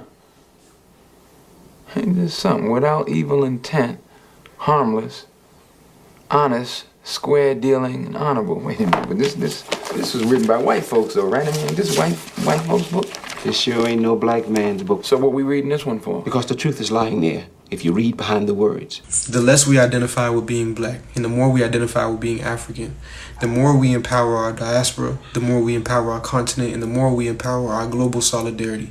Blackness as a concept is nothing but a tool of historical erasure. It is a tactic, it is a war tactic used to rebrand and redefine a population of people to remove them further from the people that they truly are. Blackness or whiteness, for that matter, does not exist in reality. It only exists under the guise and the lens of white supremacy. The utility of blackness is to convince a population of people not to identify with their humanity first, not to identify with their land first, not to identify with their resources, their power first, but to first identify with their position, with their situation inside of a binary system of race that colonial powers have created. Blackness as a concept is in direct opposition with whiteness. Therefore, for the entirety of history, they will exist in a polarity. Whiteness is nothing but a gravity well that pulls any and everything in to wipe it clean and dilute the true essence of people for the comforts and the desires of white people. If we identify with our Africanness first, there is nothing that they can use to physically, mentally, and psychologically enslave you as they have done before. The more you identify with your Africanness, the more you are equipped to unequip the white power structure of its power and its hold on the world. The ADL has been praised for their efforts to protect individuals and groups from bias, discrimination, and hate, which has landed the ADL's education materials in the curriculums of public schools, granted them the opportunity to provide training within the police system, and given them sway in the boardrooms of media conglomerates and leading technology monopolies, like Google, YouTube, Twitter, and Facebook. The scope of their influence cannot be understated. On the flip side, criticism of the ADL involves them being an anti-Gentile, pro-Israel group masquerading as a progressive civil rights organization, which promotes the us versus them narrative that once only consisted of Gentile versus Jew, but has now expanded to men versus women, black versus white, straight versus gay, pretty much any divisive agenda imaginable. The ADL champions. Then labels any criticism against the group they claim to protect as hate speech. But the ADL doesn't really protect these groups. It harms them. It exploits them. It teaches them to view themselves as victims of a hostile world. Without victimhood, without racial provocation, the ADL has no need to exist. So how much of the hatred is real and how much is manufactured? This criticism, along with that line of questioning, is labeled, you guessed it, anti-Semitism. Who can make war with the beast? There are problems everywhere. International war, genocide in Gaza, the end of the First Amendment, censorship, pedophilia, homophilia, LGBT, all of this aggression, boys being taught that they should be girls, girls being taught that they're boys, mass confusion, mass deception, economic crisis, everything we can imagine that can make a world go awry. The destruction of the family unit, mother, father, child, all being systematically, intentionally annihilated and destroyed. Problems. Problems are everywhere. But the question is not, what are the problems? The question is, what is the problem? And the one thing we haven't done is tell the truth about who's behind it. And the truth is that Jews are the problem. First they depict black people in blackface. And now, today you got whiteface. How do you have the commander-in-chief, the most powerful nation on the planet, senile, can't keep his hand off little children? Who's making these decisions? Black versus white versus black, Muslim versus black, Muslim versus white, Christian versus Muslim. Who's doing this? All of us spinning around in a circle. Who's doing this? You know the answer. Nobody wants to say it. I'll say it. And I'll say it so that none of us can deny it. And then we can do something about it. Jews are the problem. So they drop the physical bombs on the people of Gaza.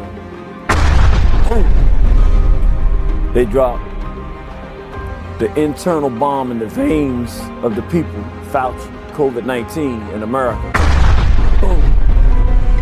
Same people, same results. Death, bloodshed, genocide. Jews are the problem. We all know that America will protect the Jews from Hamas. The question we have to ask ourselves, who will protect American citizens from the Jews? When the vast majority of the power positions in your executive branch of government is composed of individuals who supposedly make up 2% of the population, but yet control your banks, control your media, which takes the minds of the people and creates the narratives that drive your society to complete bankruptcy and destruction. You have to consider, has your country actually been overthrown? Is this your country anymore? Is this the United States of America? Or are we now living in Western Israel? We look, we say, the Palestinians, what chances do they have? They're surrounded by the IDF on all sides. And we think we pity them. But in America, are we Ameristinians? This tiny minority of well-organized people. At the black world, the white world, the Asian world, the Hispanic world, all of us surrounded. The large majority of the world population surrounded by a tiny fraction were organized and prepared to destroy all of us. If we allow this tiny minority of people to destroy all of us at the same time, perhaps we deserve it. Who can make war with the beast? Let's talk about it.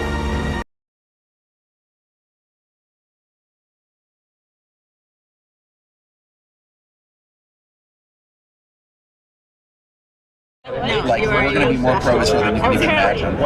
Just to, like, provoke everyone. The majority of Americans are pro-Israel. Whereas if you take the poll of Israel in the UK, it's just pure hatred of Israel. Your country, like, basically let half of Pakistan move in, you know? So you have a different problem than we do here. The protesters are on a fellowship program run by a conservative think tank called the Hoover Institution. This is actually the first foot soldier activity that I think we've been forced to do. There's basically just like Noah Pollock coming and being like, look, there are these jihadis who basically support suicide bombing, and they're at a campus, and you have to stop them. So a chance to shout at Arabs? As we're leaving, we mentioned to our boss yesterday that we're going. She's like, oh yeah, that's mandatory. You need to go. Do you know what my worst nightmare is? I'm actually not kidding. It's a photo of Dion and I together. And we're just like clearly identifiable. And they're like, oh, who are these like traitors who sold out to the Jewish conspiracy for money? I'm like, we did. We cost $50,000 plus benefits. So they did a really job of getting me excited to show up and protest. It's kind of the way you're putting it kind of sounds a bit like astroturfing. No, this is astroturf. No, this is actually, there's a bus. What does that mean? So it's when you set up things. It's the difference between grassroots and astroturf. You're taking corporate money and you're manufacturing the image of a grassroots movement with corporate money by basically paying people to appear as activists. It's not that astroturfing is wrong, it's just that like your astroturf has to be like committed. If you do happen to speak with any reporters, just stay on message. And what is that message? SJP is a hate group. BDS is a hate movement. The only other thing you probably want to mention is that SJP endorses violence, terrorism, things like that. And you guys are going to be great. Hey, SJP, what do you think of this? Woo! You agree? Resistance? Child suicide bombers? Real baby killers, these terrorists. They kill women, they kill children, they don't care about anything. Rape women too, all the time. As Israel has ramped up the severity of its genocidal occupation of Palestine since October 7, Palestinian people have continued to fight back. and their resistance has been controversial and intolerable to many people. That is especially the case with the favorite tools of the ruling class: media pundits, politicians, and celebrities. These people make up what some like to call a misleadership class. Those so-called leaders who are shoved in our faces as people we should follow, but have genuinely nowhere to take us. These African misleaders who support Israel have become more and more visible. Hamas must be disbanded and destroyed immediately. And lots of people I know are confused about that. Like, what are you doing, LeBron James? The American Israel Public Affairs Committee, or AIPAC, the most influential pro-Israel lobbying group in the US, has greased the palms of Black Congress members with around $3.6 million since February 2022. They have also historically targeted Black candidates and elected officials who won't fall in line to support Israel. So it should come as no surprise that the Black misleadership class have consistently backed Israel. The truth is that there is a long history of Zionism attempting to attach itself to African people and our liberation struggles. Here's a quick history lesson. It's 1920, and there's a man named Chaim Weizmann who's just taken over as president of the World Zionist Organization. If that sounds familiar to you, it's because it's the name of the organization founded by Theodor Herzl, the founder of Zionism, a political ideology that has tried to hijack Judaism for imperialist causes. Quick disclaimer, not all Jews are Zionists, not all Zionists are Jews. Word to y'all boy Biden. You need not be a Jew to be a Zionist. Anyway, Weizmann comes into the leadership of the org, and one of the first things he does is a speaking tour in the United States. He thought it would be valuable to seek out the support of African people in the US, and was connected easily to the Black church by Stephen Wise, a popular US rabbi who later went on to become one of the founders of the National Association for the Advancement of Colored People, or what many in the US call the NAACP. Weizmann came up with the idea of going on a tour of Black churches, and it was set up with the support of Wise and a combination of individuals and organizations. His goal was to garner public support for the establishment of a Jewish nation. During his time in the US, arrangements were made for Weizmann to meet with a number of prominent leaders and other African clergy. At the time, it was really easy to exploit the idea baked into the word Zion, especially among African followers of the Bible.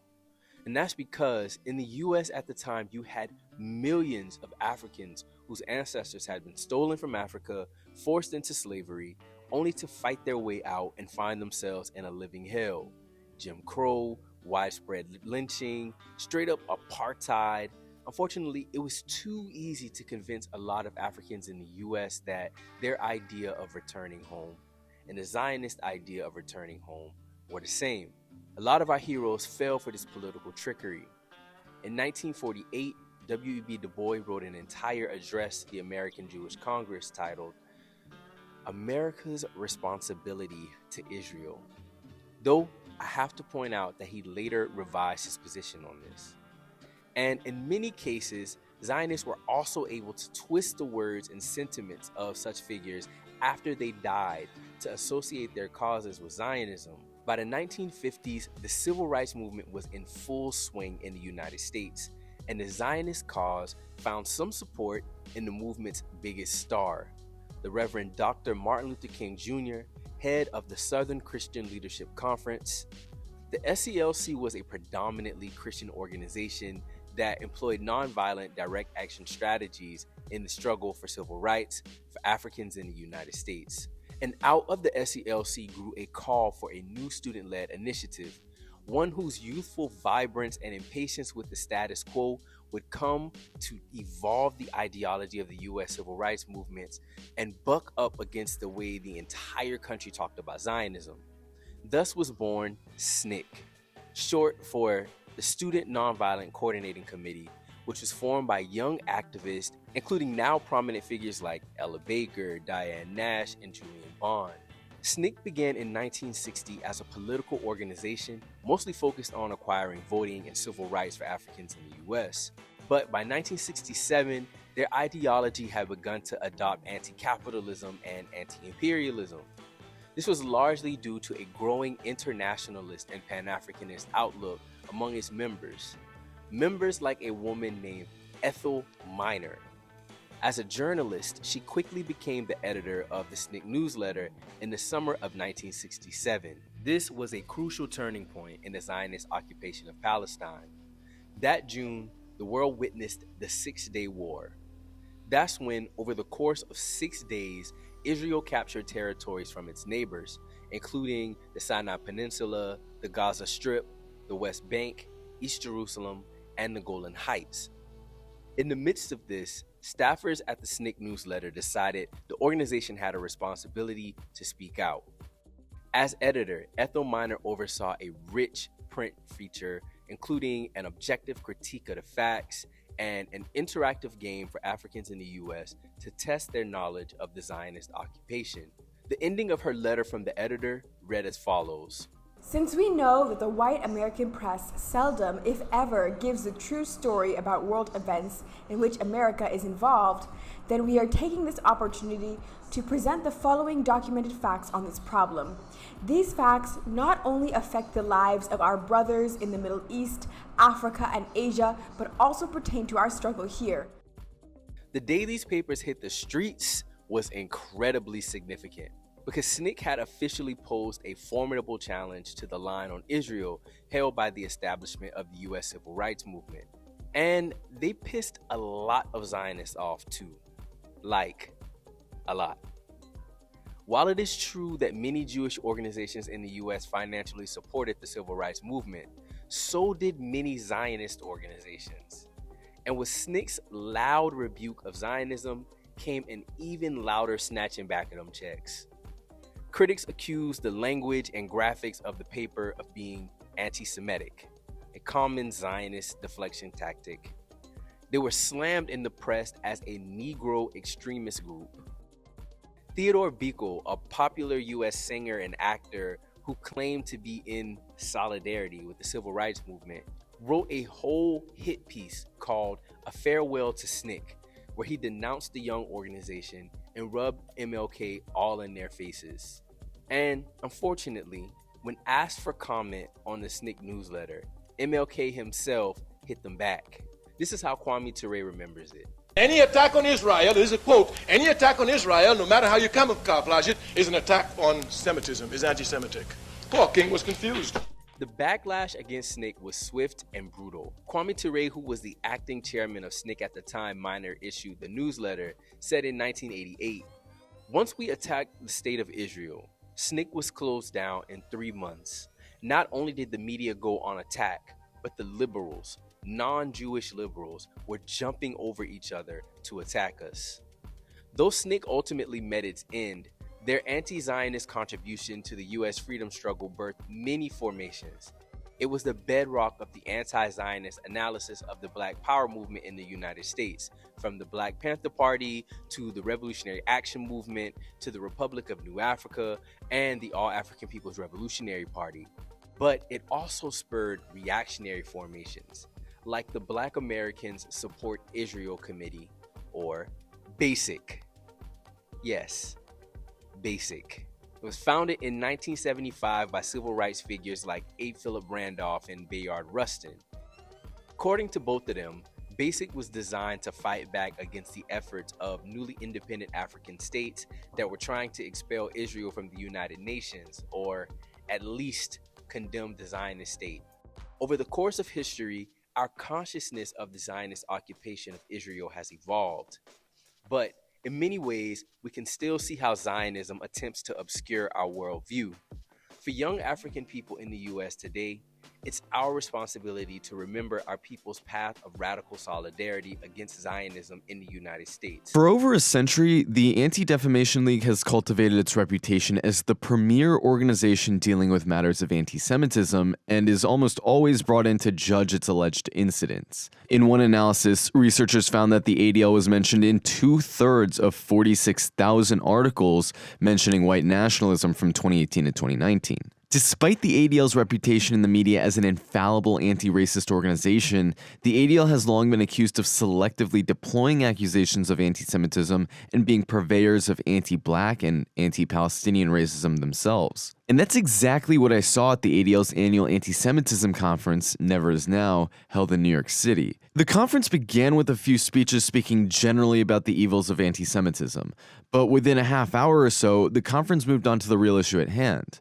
Under the guise of morphing threats of anti-Semitism, ADL CEO Jonathan Greenblatt began laying out a picture of a world fully gripped by the forces of anti-Semitism. A world where, wait for it, Ben & Jerry's would no longer sell ice cream to Israeli settlers.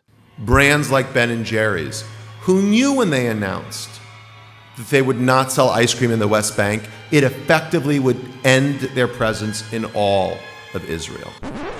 If you're scratching your head right now, I don't really blame you. When most people think of the morphing threat of anti-Semitism, they're usually not talking about Cherry Garcia. So what does this have to do with anti-Semitism? Well, it all comes down to how you define anti-Semitism. Most people would say anti-Semitism is the hatred of Jewish people.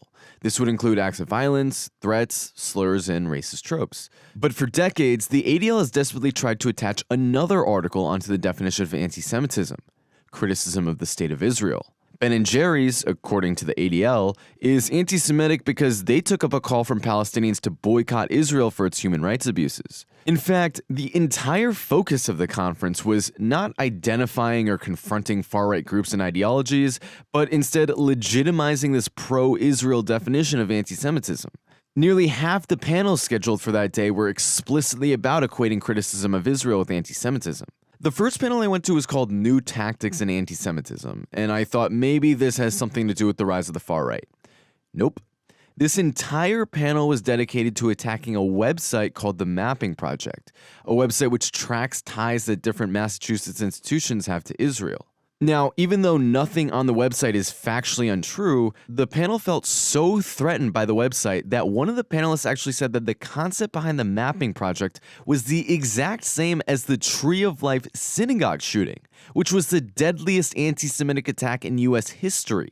The Mapping Project, and I'm going to be blunt, is the same underlying conspiracy theory as the man who murdered 11 Jews in Pittsburgh.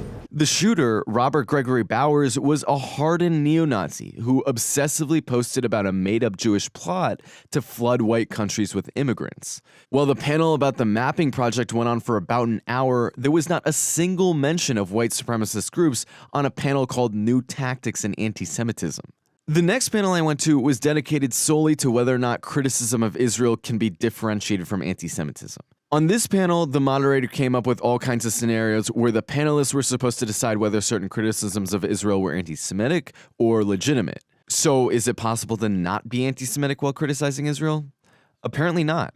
Every single scenario presented to the panelists was called anti-Semitic. And while I could go through each of the different scenarios, the most memorable was that opposing weapons transfers to Israel was anti-Semitic because... What do these people want? More dead Jews? I'm sure to most of you it's clear that this is ridiculous, but part of the problem is that this conference was explicitly targeted at middle school and high school students who got in for free. Our goal is to prepare our children before they ever get to the college campus on how to deal with anti-Semitism and anti-Zionism.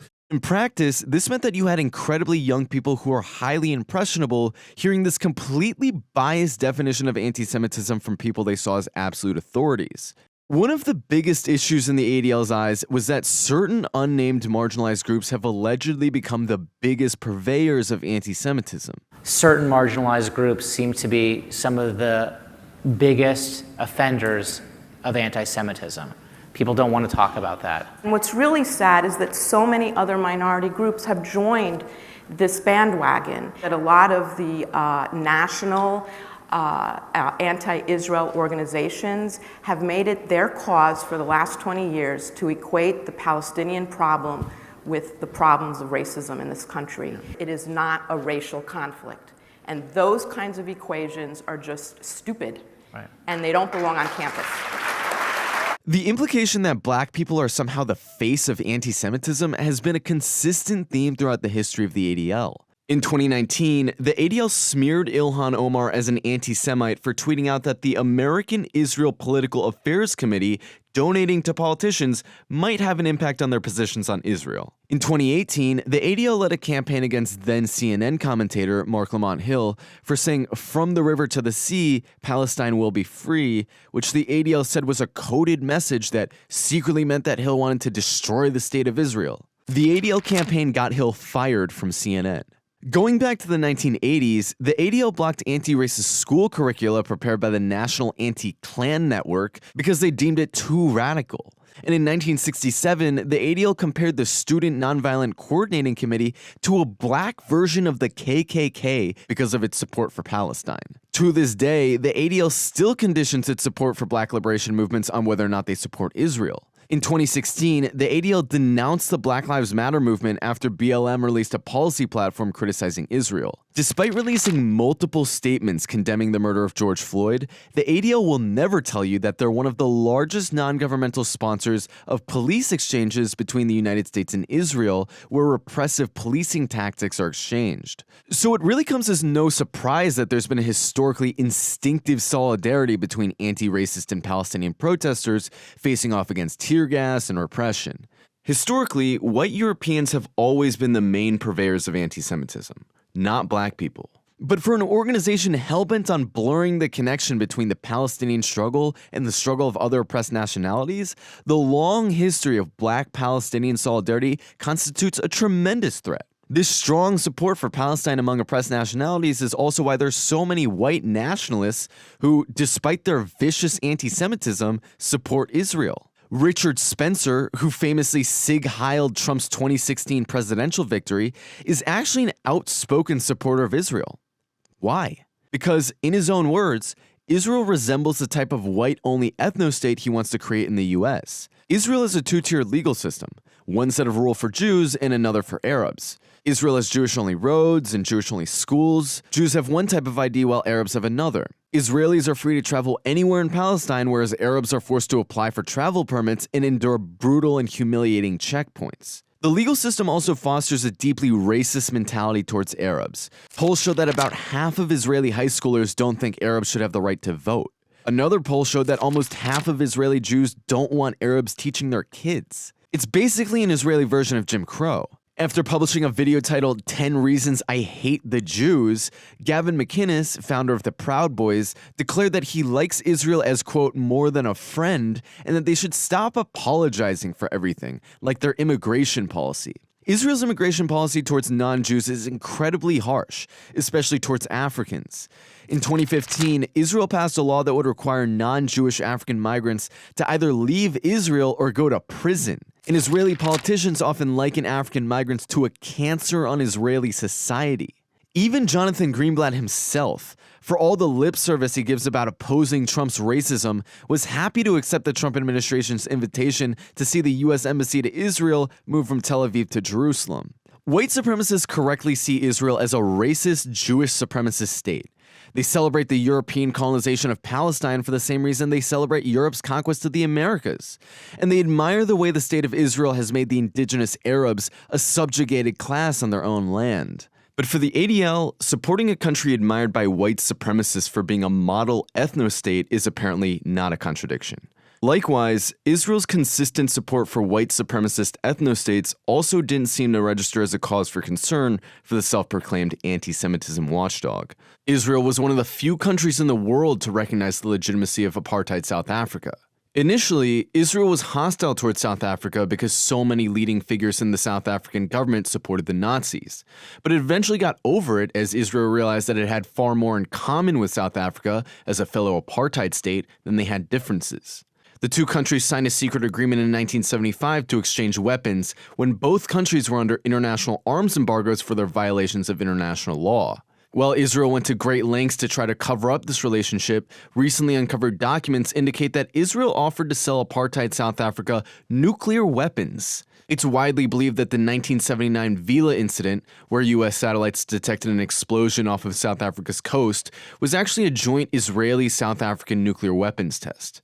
While the U.S. government's official story was that the explosion was possibly a meteorite hitting the Earth, several nuclear scientists and U.S. intelligence agents said the commission investigating the explosion was set up to arrive at a non-nuclear explanation so the U.S. wouldn't have to sanction Israel for violating the Limited Test Ban Treaty.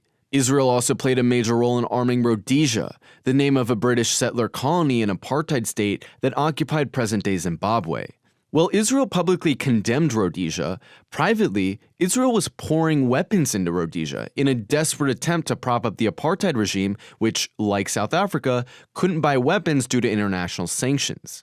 Israel gave Rhodesia the license to manufacture the infamous Israeli Uzi submachine gun, which Rhodesians renamed the Ruzi, and exclusively sold it to its white citizens. Israel also used private companies to hide sales of Bell 205 helicopters to Rhodesia, using apartheid South Africa as a supply route. These helicopters, which were being converted into gunships, were the single most important weapon in the Rhodesian government's war against African liberation fighters, and it was Israel who helped them acquire them. Today, Israel still helps give cover to white supremacists outside of its own territory. In December, Israel welcomed a delegation from the Ukrainian Azov Battalion, a special forces detachment in the Ukrainian military most known for its support for Nazism. The insignia of the Azov Battalion is the Wolfsangel, an ancient European symbol most notably appropriated by the Nazis. Several divisions of the Waffen-SS used the Wolfsangel as their logo. An earlier version of the Azov logo featured an even more overtly white supremacist symbol, the Sonnenrad, or Black Sun. The Sonnenrad was also appropriated and used by Nazis, and today is a symbol widely used by neo-Nazi groups. Peyton Gendron, the white supremacist murderer who carried out a mass shooting targeting black people in Buffalo, New York, wore this symbol in a photo he took of himself while wearing a tactical vest. The symbol also appeared on the cover of the Christchurch Shooters Manifesto, titled The Great Replacement. Ironically, both of these symbols are identified as anti-Semitic hate symbols on the ADL's website. Despite the fact that you can find dozens of images online of members of the Azov Battalion waving swastikas and throwing up the Sieg Heil salute, Israeli politicians and soldiers happily met with these anti-Semites.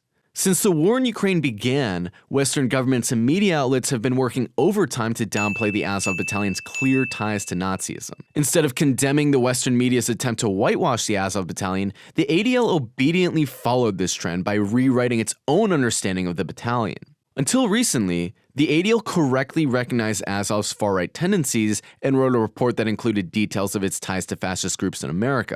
But in December, the ADL responded to a hate incident reported by the Gray Zone to the ADL, in which a member of the Azov Battalion who donned the supremacist Sonnenrad tattoo was hosted and honored at a Pentagon-funded sports competition. Instead of condemning the competition for hosting a Nazi, the ADL responded 60 days after the inquiry, saying that the Azov Battalion was actually no longer an anti-Semitic organization.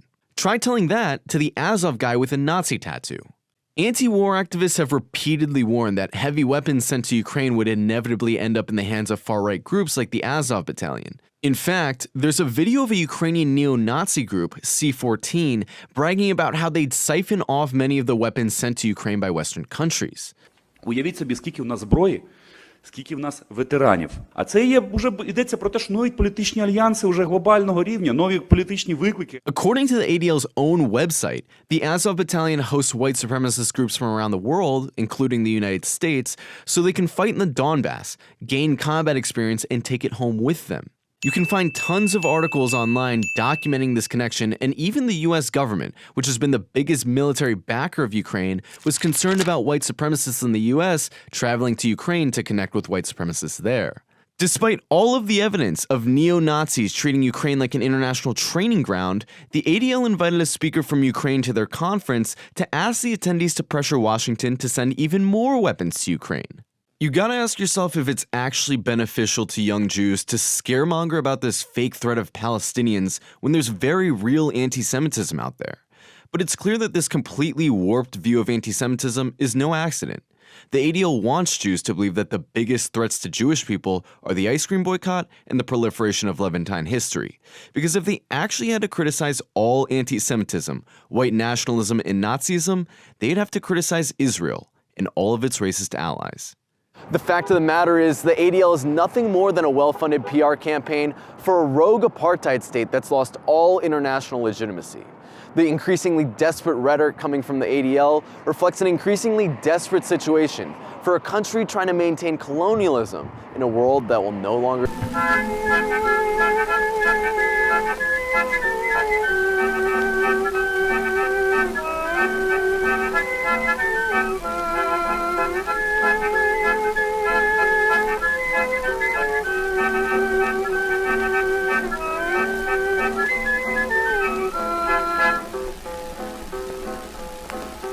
Little Mary Fagin, she went to town one day. She went to the pencil factory to get her little pay. She left her home at 7. She kissed her mother goodbye. Not one time did the poor child think that she was going to die. Then a villain met her with a brutal heart, we know. He smiled and said to Mary, "You'll go home no more." He sneaked along behind her till she reached the metal room.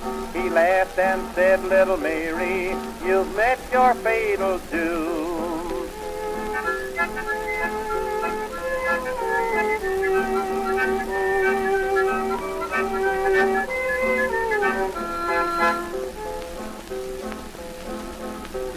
Lee was the watchman, and when he wound the key, away down in the basement, little Mary he could see. He called for the policemen, their names I do not know. They came to the pencil factory and told Newt he must go. Her mother sits a-weeping, she weeps and moans all day. She prays to meet her baby in a better world someday. Judge Long passed the sentence, you bet he did not fail. Solicitor Hugh Dorsey, he sent the Bruce to jail.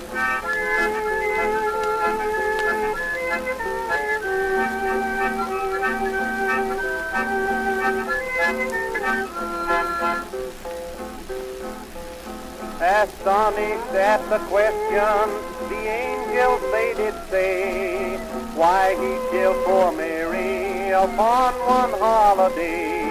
Now come all you good people, wherever you may be, supposing little Mary belonged to you or me.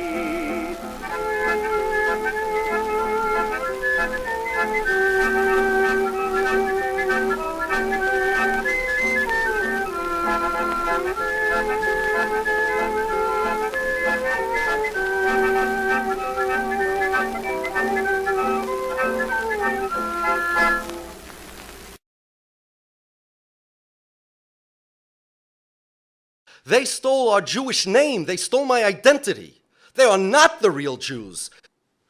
To Gilad, the fact that I was robbed is not nearly as bad as what the robbers did with my credit card. You know what? Maybe. My concern as somebody whose identity was robbed is not what the robbers did with my birth certificate. It's the fact that they stole my birth certificate, and because of that, number one, we Jews are blamed for anybody that has complaints against the Zionists. There's a second problem with the Israeli identity theft. We have people like Gilad, good people, who now want to throw away... What about, you don't agree that... who want to throw away their Jewishness because they were led to believe that Jewishness is some kind of identity, some kind of political identity. I do think that the ADL helps to reinforce our Jewish identity because we're not Orthodox and we don't have a religious Jewish life. The ADL provides a forum to be Jewish. I mean, it certainly is 99.9% Jewish, and it gives us an opportunity to explore being Jewish, to look at Jewish issues, and it does reinforce our Jewish identity. And you know what? If that was Jewishness, I'd be a self-hating Jew too. The Jew that he hates in him, I hate also. But that's not what I call a Jew. Hey guys, hope you enjoyed that episode. Stay tuned for the next part. Much love. Peace.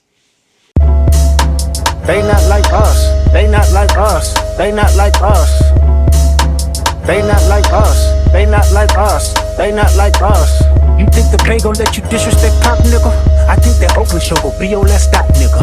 They cold foul, I don't know why you still pretending. What is the owl? Bird niggas and bird bitches, go. The audience not dumb, shape the stories how you want. Hatred, they're not slow. Rabbit hole is still deep, I can go further, I promise. Ain't that something? B-Rap stands for bitch, and you Malibu most wanted. Ain't no love boy, you bar boy, fresh Gatorade or something. Since 2009, I had this bitch jumping. You niggas will get a wedgie, be flipped over your boxes or over your foe. The other vaginal option, pussy, nigga better straighten they posture. Got famous all up in content, might write this for the doctrine. Tell a pop star quit hiding, fuck a caption, won't action, no accident. I'm hands on, he fuck around, get polished. Fucked on Wayne Grower, he was in jail, that's conniving. Then get his face tatted like a bitch apologizing. I'm glad D-Rose came home, y'all didn't deserve him neither. From Alondra down to Central, nigga better not speak on Serena. And your homeboy needs subpoena, that predator moving flocks. That name gotta be registered and placed on neighborhood watch. I lean on you niggas like another line of walk. Yeah, it's all eyes on me and I'ma send it up the pot. Ay, put the roll label on me, I'ma get them dropped. Ay, sweet chin music and I want